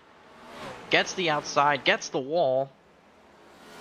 Schaefer's now all disoriented, and here comes AJ Green, who's a lapped car that is not for position. Looks like he has fresher tires than most of these guys. He's actually working his way through. But watch here. Your leader's running the bottom both ends of the racetrack, has really been doing so all night. And nobody's really been able to do anything about stopping him. 2.3 seconds separate him from Kyle Benson. And Ethan Fonseca Moreno is kind of driven back up to these guys after that moment he had of getting stuck on the bottom. Has finally caught back up to Daniel Michel. Lawson Field just in front of them. Eric Schaefer in front of all of them as well. Jaden Porter in 7th. There you see last week's winner, Stephen Maggio. Running inside the top 10 again, showing it's no fluke. That he has some serious pace under it. And there's Adam Alashire, who was fast earlier in this race, behind the 15. Never really able to get around.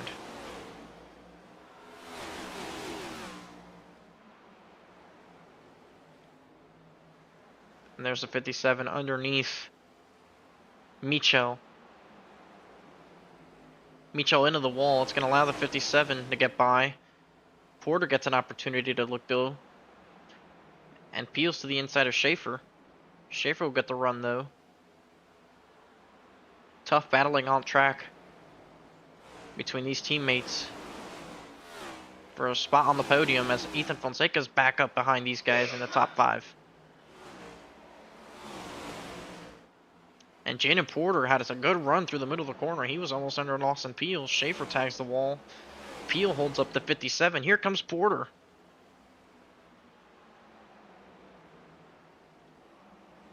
Good racing here for the 3rd spot. As these guys are now over a second and a half behind Kyle Benson and almost 4.5 seconds behind your race leader.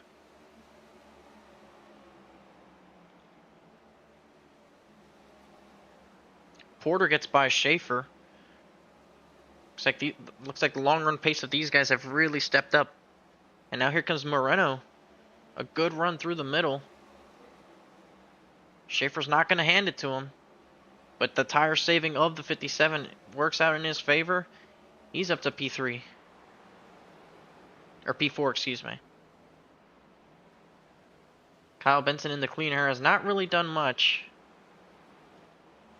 He's 3.5 seconds off the lead. But Jaden Porter's rapidly closing in on him. Porter and Moreno are some of the faster cars on the racetrack. They're actually running faster laps than your race leader by about 1/10.5. Specifically Jaden Porter. And Porter's back behind the 38, goes to the inside.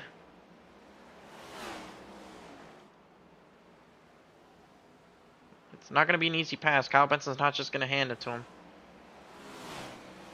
He gets the run off the corner, and Porter goes up, kind of blocks it momentarily. With the 28 up to P2, he's showing some good long run pace here as Jaden Porter. And so is Moreno. There's Ethan. He's pulled away from now. Lawson Peel's up to 5th, and Stephen Maggio is also having a good run here. He's up to P6. Eric Schaefer's down in P8, has not had good pace on this long run. Austin Reedy cracks the top 10. And there's Jesse Prees in the 11th spot.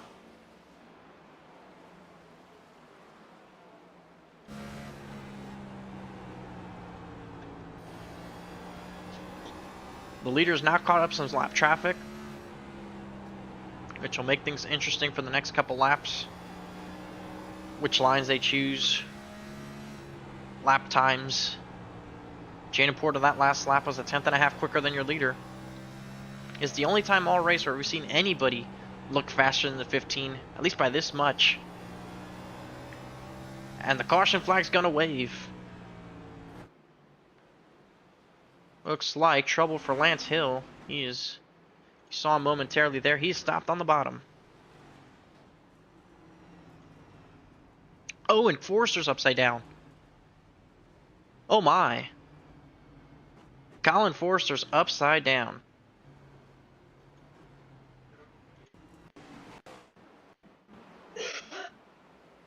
These two were battling each other out on the racetrack pretty aggressively. Lance Hill, you see, gets loose there. This is somewhere in the top 15. Looks like Forrester gets the wall. Hill has to go down. They make some contact on corner entry. Oh my goodness. And AJ Green gets a piece of it, so all the stocks cars in the same wreck. I've never seen that before. That kind of flip by Colin Forrester.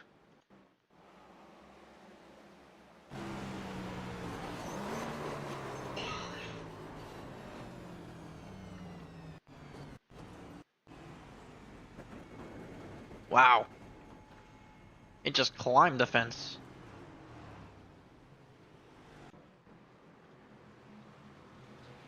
And as expected, we do have some pit stops here.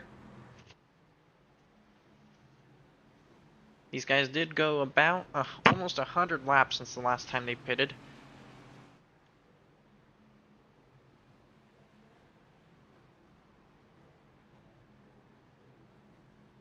And we'll see here now. This definitely should be the last pit stop for everybody. But you saw there on that long run, that's really what worked out well for the KBueno Racing drivers. That long run with old tires. They were running faster lap times than the 15. Unfortunately, they're going to lose out on that opportunity. They'll have fresh tires.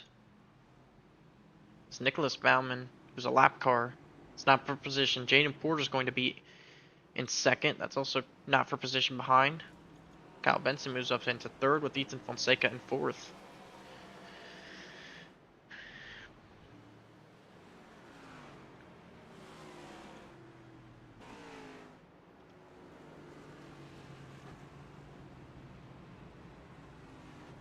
While we're under caution, we'll see if we can grab a quick conversation with the driver we were talking to before the race in Jaden Porter.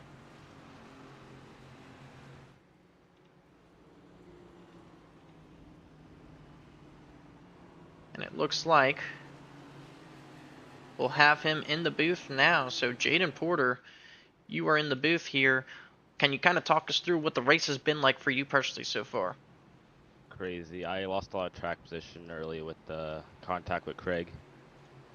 And I've been working to try to get back ever since. That long run at the end really helped. I wish I would have stayed green to the end because I was catching the leader 2/10 every lap. But we had a caution for 90th again, it seems like. But I'm gonna try my best here. Kind of gonna be pushed to the end, kinda. So it'll be a lot of fun. Hopefully I can get this win here. Yeah, we're half a lap away from the green, so we're going to let you go. Appreciate you taking the time with us, Jaden. Good luck. Thank you. That's Jaden Porter, who's getting ready to go back under the green flag. Previous winner at concrete racetracks like we've talked about, but never at Bristol. Is today the day? That 15's got something to say about it. And the lights have been turned back on. Looks like that's been the theme of the evening. So they're turned off again now.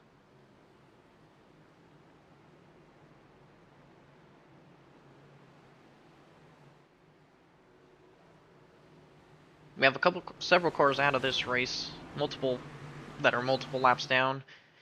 Out of this race, Mikey Neal, Rodney Roberts, Brandon Gillis, Duncan Fall, Brian Dixon, Ryan Pandiccio, Kip Beasley, Nicholas Vizzuti, Steven Stempe, Daniel Moore, Kevin D'Elia, CJ Munier, and Cody Spare. Craig Rose 27 laps down. AJ Green is 20 laps down. Bauman is 16 down. Lautenschlager 10 down. Forster 8 down. We have 6 that are 1 lap down, and 18 on the lead lap. As we're back on the green. Another good restart for the number 15. And you see Fonseca actually gets a good enough restart to get ahead of Benson. Maggio gets into the wall. He's trying to follow the outside to see if he can roll up into the 4th spot. Benson did a good job there. He's going to hold on to that 4th spot. Look at Daniel Michel charging the bottom underneath Alishire.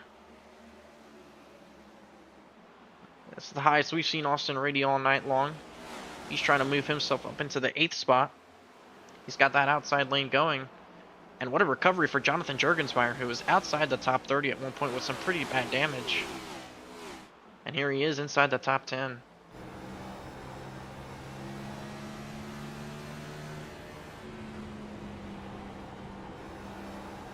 Rookie driver making his 2nd start after his debut last week at Auto Club. Was in contention for the win there late. Unfortunately, was involved in that big wreck inside of 10 laps to go off of turn 4. But he certainly showed some promise. And he could definitely be a contender once he gets a bit of experience under his belt. Here's Jaden Porter, 2nd place driver. Not really closing in on your leader. And there's Ethan Fonseca Moreno, who has a rear view mirror full of Kyle Benson, who gets into the wall. Kind of stuck to it. And Maggio's going to get a little bit of pressure from Lawson Peel, but he stays in 5th.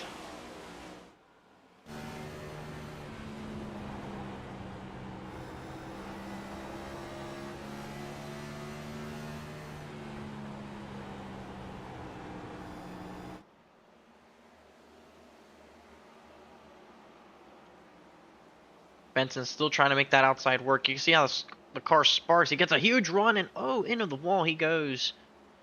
Didn't look like there was contact between them two. As Peel has a moment, he slides up. I believe that was a slide job attempt to get by the 51. He's going to get another run here. Doesn't take it. And there's Adam Alishire. Just kind of holding on. As here we see once again the 15 pulling away as there was smoke.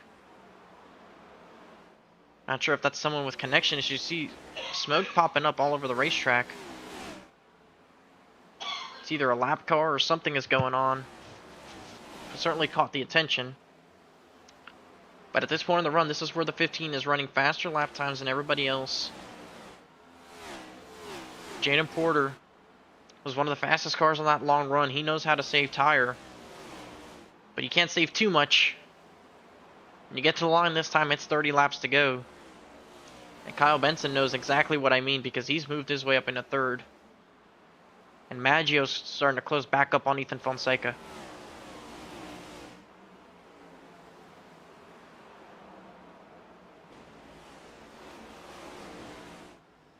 And a couple of lap cars in front of the 15, both of them side by side, running the lane he wants.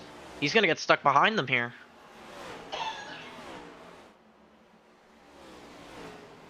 Look at the gap Porter was able to close there. And only now does the 15 get a chance to run the bottom again and clear the 17 of Craig Parks. Here comes Porter. He'll get by the 17 easily.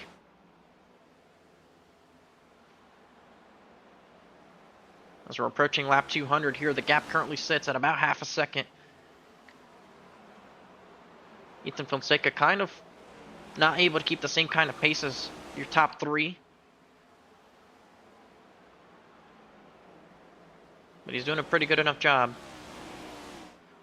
So it looks like almost contact with Benson and Parks as Parks was getting lapped. As we reach 25 laps to go, the 15 continues to extend his lead by about a 10th each lap.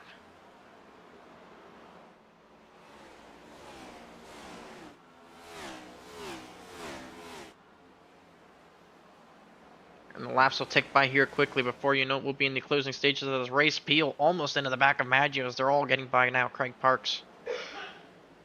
Park's holding up that outside lane, forcing him to go to the bottom.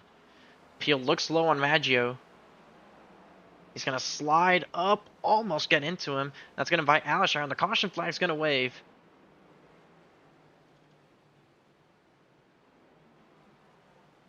Trying to see who it may have been.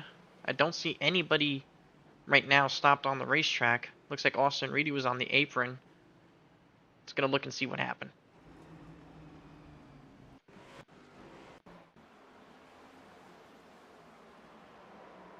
Indeed, it came at the hands of Austin Reedy. They're going by the 17. And Michel has the inside, and 34 goes up into the wall. That's actually kind of impressive that that was a caution. Just kind of slid it in there. iRacing deemed it enough. Here's on board from Michel.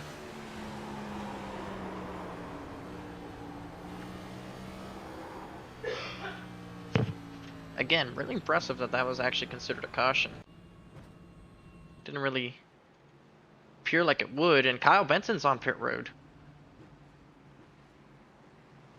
And he's not the only one. Trevor Haley's in. He was in the 11th spot. Austin Reedy, of course, is on pit road with the damage. But we'll have less than 20 laps to go here, so Kyle Benson bringing it down pit road. We do only have 17 cars on the lead lap, so it's not like a lot of track position loss, but don't think there were too old of tires there.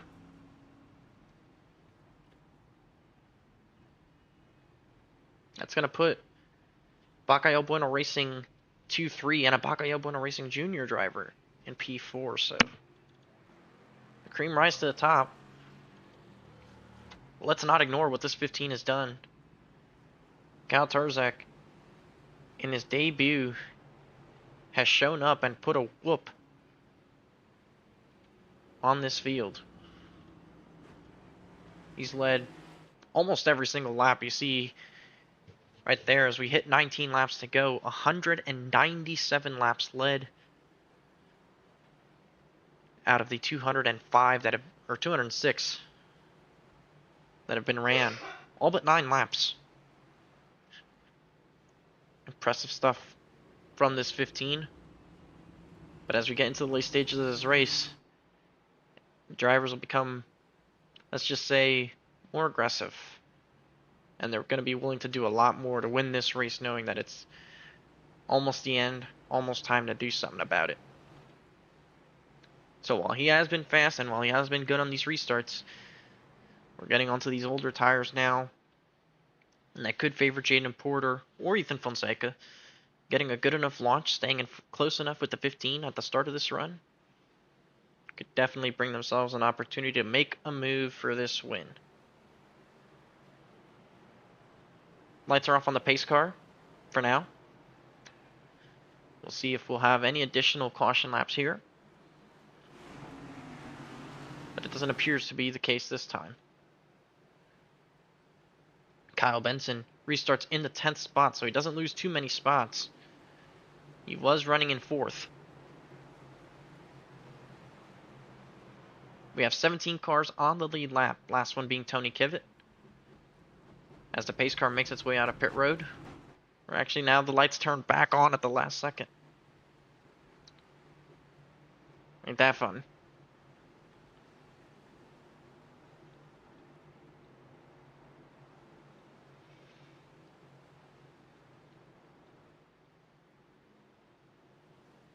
So we'll see if we can get green flag racing this time by.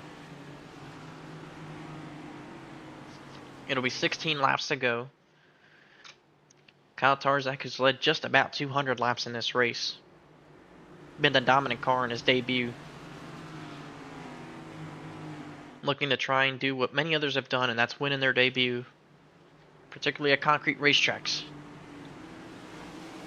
The green flag's out. And not the best restart. He does get clear, but Jaden Porter's right there. And here comes Ethan Fonseca Moreno on the bottom, trying to mount and challenge himself. It's going to allow Jaden Porter to lose a bit of ground on your leader. And Stephen Maggio with a power move to the outside of the 57 as Jaden Porter looks for the top spot.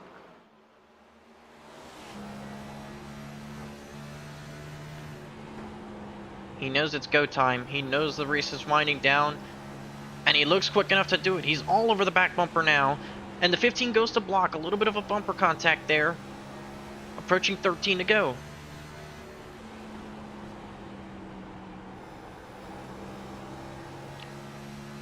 Jaden Porter, who won at Dover last season after his teammate had that post-race penalty, said he wanted to get back into victory lane the real way, crossing the finish line in first. This has been one of his best oppositions, the best possibilities of making that happen, as they have driven away from Stephen Maggio. Adam Alishar has moved up into 4th, passing Ethan Fonseca. Lawson Peel in 6th, with Jonathan Jorgensmeyer passing now. As Kyle Benson with those new tires is not making the ground he's been hoping for. It'll be 10 laps to go.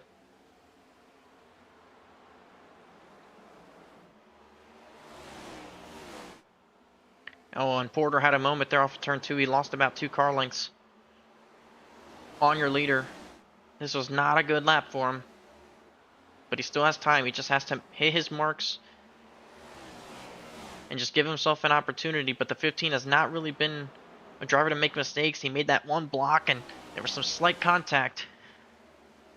But it worked out in the 15's favor. See further back, Juan Escamilla. Excellent recovery with that front end damage as Lawson Peel falls back to 7th. Kyle Benson's up to 6th with the fresh tires. Might not get all the way up to the front, but we'll see what kind of finish he's able to salvage as Stephen Maggio continues to run 3rd. But the battle here is for the win with 6 laps to go.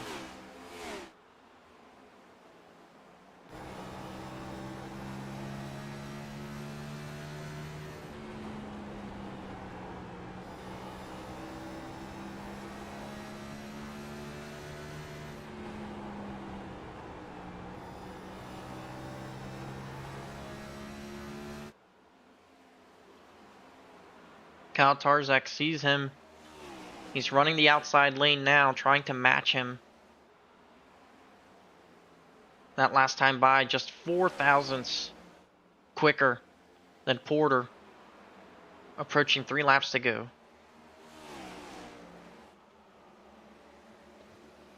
It's been a dominant run for the 15 all night long. When we had that one long run, it looked like Porter maybe had something for him. Got the track position. And the caution flag's going to wave. Ethan Fonseca Moreno looks to be a part of it. That left front is killed on the 57. Your defending champion who was running inside the top 5 is now probably not going to end up with a good result. So he's going to bring it directly on the pit road.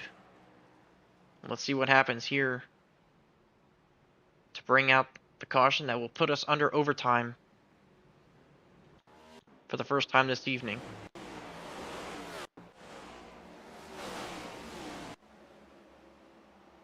And it looks like it involved him and Adam Alishar. Benson had gone through, was working up to P3.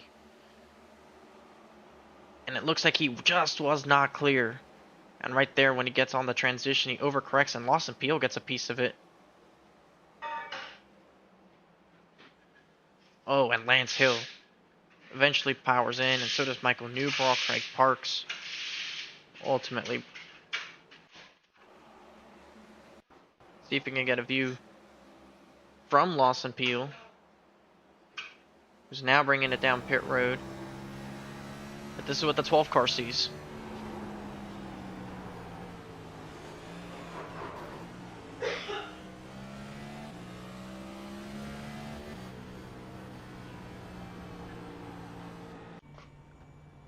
Indeed, Lawson Peel is on pit road. Not been the start for the season that really either of those two have wanted. Ethan Fonseca and Lawson Peel. Lawson Peel has not finished a race so far this season inside the top 20.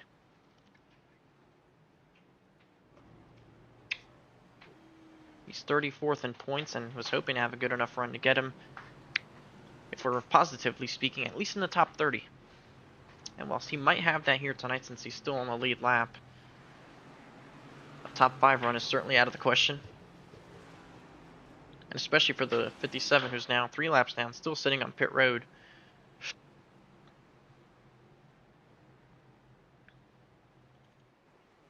It's not been a season either of those two have wanted, and really it's been mostly as a shock to Lawson Peel, who's really been the dominant driver with these next-gen cars. And whilst he had some good speed at Auto Club, didn't really look like the fastest all night long. He was there, he was fast, but you just weren't really sure of it. And he got involved in the incident with Adam Malisher on the front straightaway, then later again with Ethan Fonseca. And that did him in for that race. As we take the 1 to green here, and for the first time all evening, the 15 is going to choose the outside. And this goes back to what I was talking about early in the race. Normally the outside is what you want. So Jaden Porter is going to be in a tough situation of trying to match him.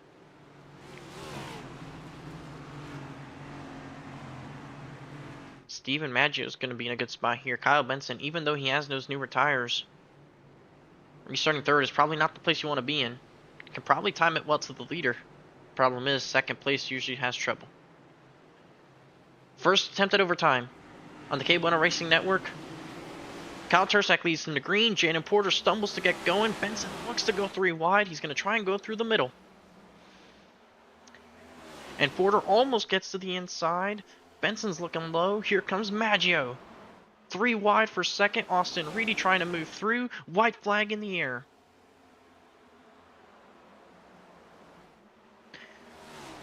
Aggressive racing for second. Steven Maggio trying to get up there. But the dominant driver all night long, Kyle Tursak, is going to get his first career win at Bristol.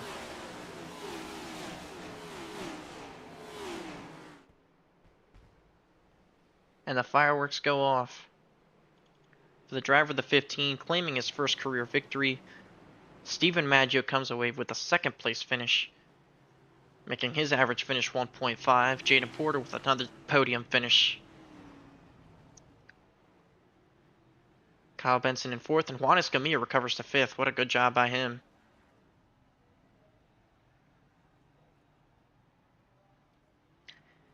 And Kyle Tursak, who we've never seen in this series before, shows up to the world's fastest half mile and defeats every gladiator known in this series and takes home his first win.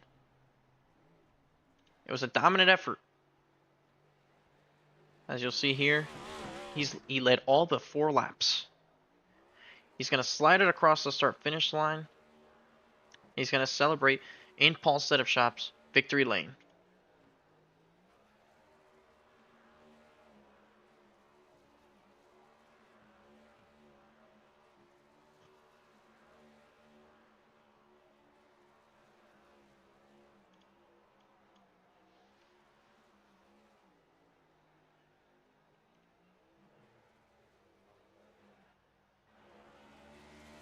And it was a dominant run all night long. The only time he looked like he might have been under threat was that long green flag run, and then the caution came to end that particular run. And those late restarts, the only time you were ever concerned was if somebody ever got to the back of him, because he definitely didn't lack speed. And the 15 is going to victory lane. Let's get a look and see once again those last couple laps, as there was a lot of things going on behind him particularly. It didn't really look like there was much competition.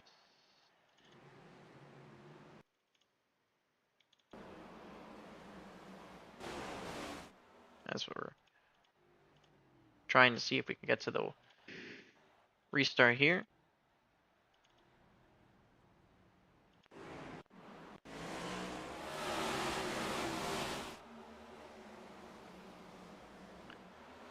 So Porter had a moment there where he looked to go to the inside but just didn't quite have it. Benson's trying to make good use of those 4 tires. Reedy into the outside wall. There's still 3 wide here off the corner. Here comes Eric Schaefer and Juan Escamilla. Schaefer sends it through the middle. They're almost 4 wide. And Reedy and Schaefer wreck going into turn 1. Peel gets involved in it as well. And Juan Escamilla gets a top 5 finish out of that.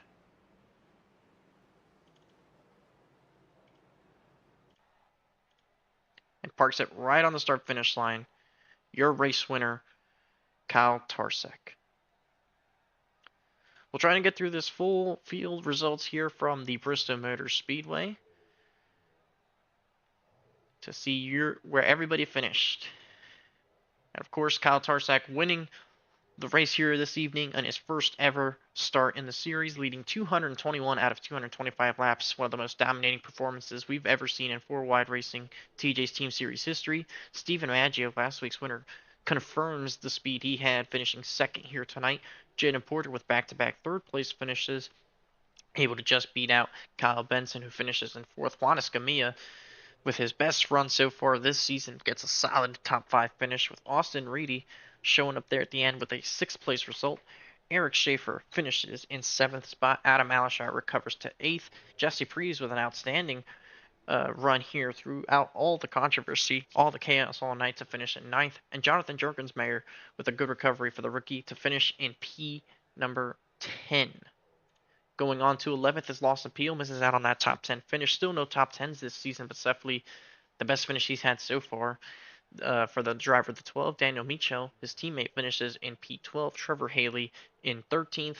Tony Kivett will finish in 14th. Michael Newbraw in the 15th spot. Christopher Bishop will finish in 16th. Curtis Kelly, last car on the lead lap, will finish in the 17th position. Tyler Murray will finish in 18th. Brandon Banks in the 19th spot. And Ethan Fonseca Moreno, getting involved in that incident late to bring up the overtime restart, will finish in the 20th spot. Looking at 21st is Colin Forrester. Lance Hill will finish in 22nd. Craig Parks will finish in 23rd. Craig Lautenslager in 24th. Nicholas Bauman, the rookie, in 25th. AJ Green in 26th. Craig Rowe in 27th. Timothy Cook will finish in 28th. Mikey Neal, who had a good run early on, will finish in 29th. And Rodney Roberts towed it eventually and finishes in the 30th spot. Brandon Gillens will finish in 31st. Duncan Fall in 32nd. Brian Dixon will round out in 33rd. Since there's 63 of Ryan Pandiscio will finish in 34th. Kip Easley, involved in a couple of incidents, in 35th. Nicholas Vizzuti in 36th. Steven Stempian, Daytona winner, in 37th. Daniel Moore, 38th. Kevin D'Elia in 39th. CJ Munier in 40th. And rounding out your field in 41st is rookie Cody Spare in the 32. We'll see if we can talk with our race winner here. He's in the waiting room, and we're going to drag him in now. I bet he's excited to hear that for the first time, he's a 4-wide racing winner. Kyle Tarsek, take us through the race. Yeah, started off pretty tight there at the beginning, but I found my groove, and I was just so good in the long runs. It was incredible, and I used that to my advantage. And I got out front, and then we had a couple of yellows, and then with the last green flag run there, I was just kept doing what I do, and then we got that caution pitted, and then we had that then we had that little 5-lap shootout, or whatever that was. Oh, sorry, green white checkered, and I knew how to pick the top right there because I knew Benson had brand new tires on, and I know the top was in at that point, so I just put Jaden on the bottom, and it worked out for me. Got the dub, and yeah. You do realize you came here and you led all but 4 laps in your debut race. That's not something just anybody does. Before wide has been made known for such things to happen to first-time starters. Just last week, the guy who finished second place tonight won in his debut race. Can you kind of take us through what the mindset is of dealing with those early race cautions and those breaks, and then all of a sudden getting those longer runs like we saw in the second half? Just kind of what the mental preparation, mental toughness required to deal with both of those things. Yeah, you just got to be focused. I was just looking at tire data the entire time after the green flag run, seeing what I needed to do better, seeing if I needed to save the right front more, and I found kind of found where the right front was kind of happy there. And for that last green flag run, my tires were actually pretty good. I was only a pound higher than any other tire on the right front. So pretty good there. I want to be here without my Uncle T and DBR. So I can't thank those guys enough. And yeah. And of course, this is your debut, so I have to ask: are we going to see you again next week, or even going forward? Yeah, I hope so. My schedule's been pretty busy. I was gonna try to make it out to Auto Club, but I was a little bit too busy. But I heard Bristol was running tonight, and I come from the short track scene. Running late model stocks and everything. So I just gave it a shot. So pretty fun league. I definitely will be back. It's not a shocker. I show up to the Bristol night race a couple weeks ago, and Kyle Larson has an extremely dominant performance.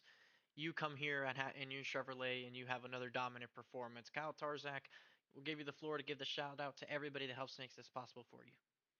Yeah, I just want to thank, like I said, my Uncle T, Uncle Tony, Paul Setup Shop for all your fixed iRacing needs.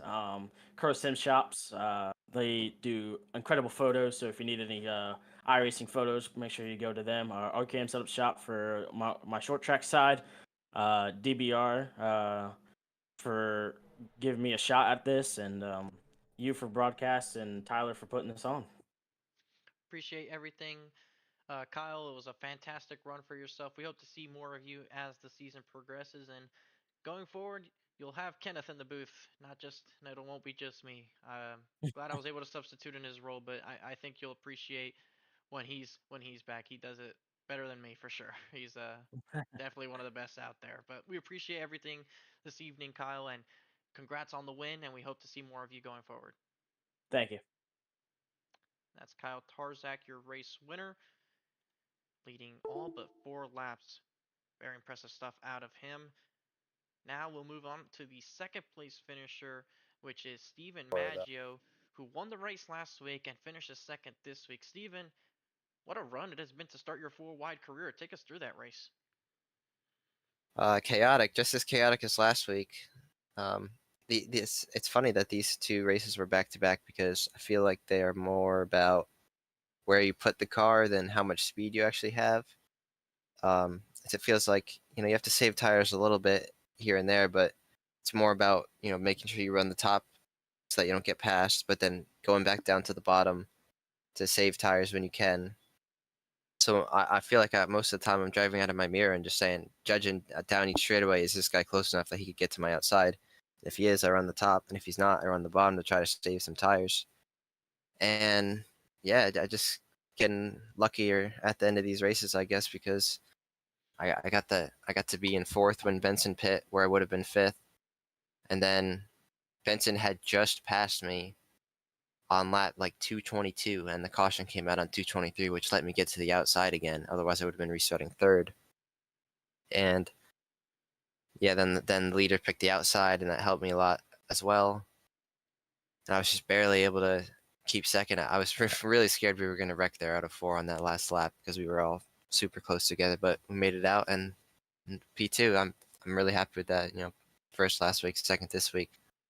I'm going to try to keep that momentum rolling. But I'm looking forward to going to Las Vegas because I think that's going to be more about how much you can save tires and have long run speed and everything. Because these last couple of weeks have been more about track position and putting your car in the right lane than actually having speed. And tonight we saw a mix of both of those things, and I was talking to Kyle about it. We had a lot of cautions in the early part of the race, but it looked like the middle second half of the race we saw a lot more green flag runs. So what was it for you when we got on those long runs, and what was it like mentally just kind of transitioning from, okay, there's a caution every 2 laps, to, okay, now we've gotten a 50-lap run? Yeah, I mean, it's hard because you never know which one's going to happen, so you kind of have to run the beginning of each restart as got to just make sure I have a little bit of stuff left if we do end up going long here. And I felt like it did a good job of that. One run, I think I went from 11th to 5th. So I definitely had long run pace there, but it's hard when you're trying to save tires and then you get passed, and then you have to use up a little bit of your tires just to get back by them. So you got to find the balance of saving your tires without losing spots. That way you don't have to use up your tires to get back by them. But yeah, I felt like I had a pretty good long run car. I know Jaden and Ethan did too, my teammates. So that one run we we were just going through the field together. And yeah, I mean, that's about it. And of course, you mentioned Las Vegas being next week. How do you feel going to that racetrack, continuing your rookie season? I'm definitely excited. I love Las Vegas. It's one of my favorite tracks, and yeah, just gonna be curious to see who has long run speed. Because I feel like this is gonna be the first true test of that. Tires are very important there at Las Vegas, so looking forward to that. And I think I can run well. I think another top 5 is definitely on the table. Maybe compete for a win. We'll just have to see how it goes. It was a good effort from you here to finish in the second place. This is technically your worst finish, so I mean, that's if there's Yeah. anything to be a worst finish, this would be a nice one. But it was another great effort from you, another great result. Who makes this all possible for you, Steven? Yeah, but just my teammates, Jaden and Ethan. Jaden had an amazing last couple of laps there, restarting on the inside on old tires when everyone else had newer tires behind us. He did a great job to keep third there. I don't know how he did it. It's a great run for him. Ethan was up there too. Jurg, Duncan, Steven. So, yeah, just them. And also thank you to Liam Brotherton. He didn't paint this car pink this week for breast cancer awareness. I did that, but he gave me permission to use his paint scheme and like edit it and put my number on and everything. So really grateful for that. And check him out on Trading Paints, Liam Brotherton. That's it. Appreciate the time you take with us, Steven, and another good effort in your rookie season. We'll hope to see you in Sin City next week for some Las Vegas racing, where Kenneth Bueno will be back. All right, thank you. Have a good night. Thank you, Steven, and another good result for the rookie driver, and that's what rookie seasons are all about. You want to have those good runs and be able to work on those kind of runs so you can build momentum and end up in a position where you're like an Ethan Fonseca Moreno or Jaden Porter winning championships very early on. Not easy, but that's certainly the stepping stones to getting there. A driver that is a champion of the series and finishes third this evening is going to be the driver of the 28. So Jaden Porter is going to join us in the booth now. And Jaden, back-to-back P3s. This one was a little bit, I would say, a bit more on the speed side for you. Kind of take us through the race. Yeah, it was a really crazy race. We had that pit road debacle that I don't really know what went wrong there, but we managed through it. Tyler did a great job getting us through all that. So props to him for getting this race as clean as it was, because that pit road mistake was kind of messing up a little bit of the race if I ran some more pace laps. But I had a good day. I had a little contact with 13 early, and it dropped me back to like 15th, and track position was so key because we didn't have many long runs. We had a couple like close to 50 lap runs maybe that were kind of the longest we got, but I was really good in the long runs. That's I went from like 9th to 2nd before that last little caution fest. So man, I just want to win. I'm tired of finishing 2nd and 3rd and not getting a win. So a little disappointed with not getting a win tonight. But the consistency is back, Jaden. We saw you struggle early in the season last time around with the Xfinity cars, but so far this season, you've definitely had a bit more consistency. I bet when Tyler does the points, he'll most likely be up there in second along with Kyle Benson. So it's been a good start to the season for you. You got the third place last week. You get the third place here. We go to Las Vegas, a track where you've been relatively consistent at. How do you feel about the season overall to this point, and how do you feel going forward to Las Vegas and Watkins Glen?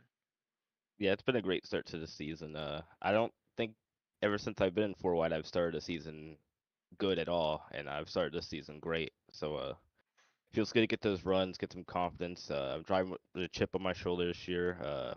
There's probably some people that think I can't go win a race. I want to go out there and prove people wrong and go win some races this year. So driving pretty motivated this year. So Is one of those want names to go. Ethan Fonseca Moreno? He gives me crap, but he knows I can win a race. But there's probably some other people out there that think I can't win, and I want to go out there and prove them wrong. Well, the haters always give you the best kind of motivation. Jaden, back-to-back podium finishes. What makes this all possible for you and your team? Yeah, everyone. I like to thank everyone at KBueno Racing. Again, thanks to Splash and Go Graphics for these beautiful cars for everyone on KBueno Racing. My brothers, my brothers and his friends for watching. You for doing the broadcast. How was it doing your first broadcast by yourself?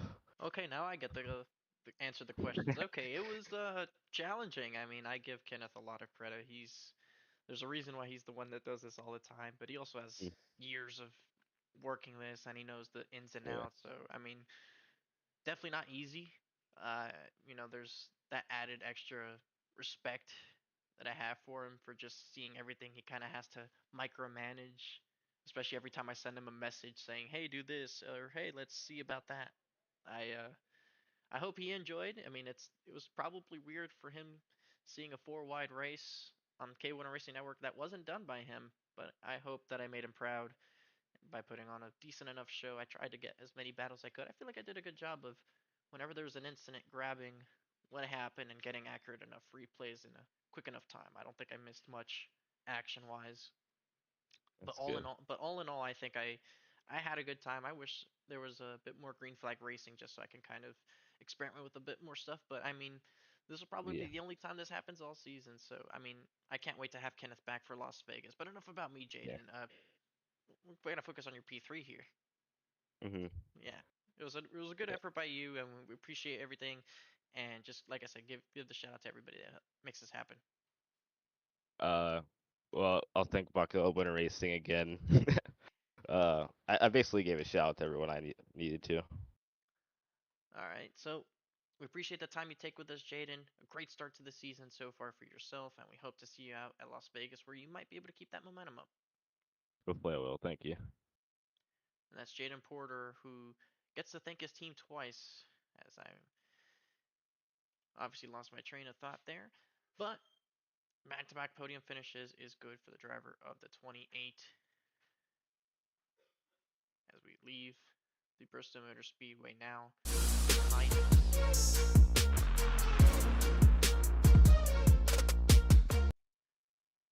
And that was it. We've reached the end of our broadcast, and it was a fantastic race from the Bristol Motor Speedway. Kyle, Kyle Tarzak with a dominant victory here, leading all but just a handful of laps to capture his first win in his first start. See once Tyler Murray has the points done officially, and he does have them updated according to the Sim Racer Hub. He pinged us all just recently. So Kyle Benson continues to lead the points. He has a 9 point advantage over Jaden Porter. Steven Maggio moves up to third. Adam Alishar up in the top five. Shout out to Michael Newborough up in the fourth position. I have the points here. I won't have that graphic.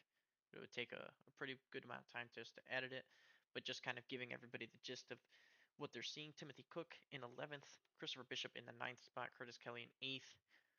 Looking down the rest of your points grid, you have Juan Escamilla moving up 14 positions to get up to 14th after a good solid evening. Ethan Fonseca cracks the top 20 in points. He's in 19th now.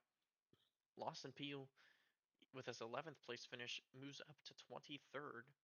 Still not the way he would have wanted to start his season. He's well behind the 8 ball. But you expect someone like Lawson Peel to eventually get up there. It's only a matter of time with him. We've seen enough. We know what Lawson Peel's about. Eventually, he'll go up there and he'll be winning races, and points won't matter for him. That's how the season goes. We've seen it a long time now, but you also just come to expect it, the drive of the 12.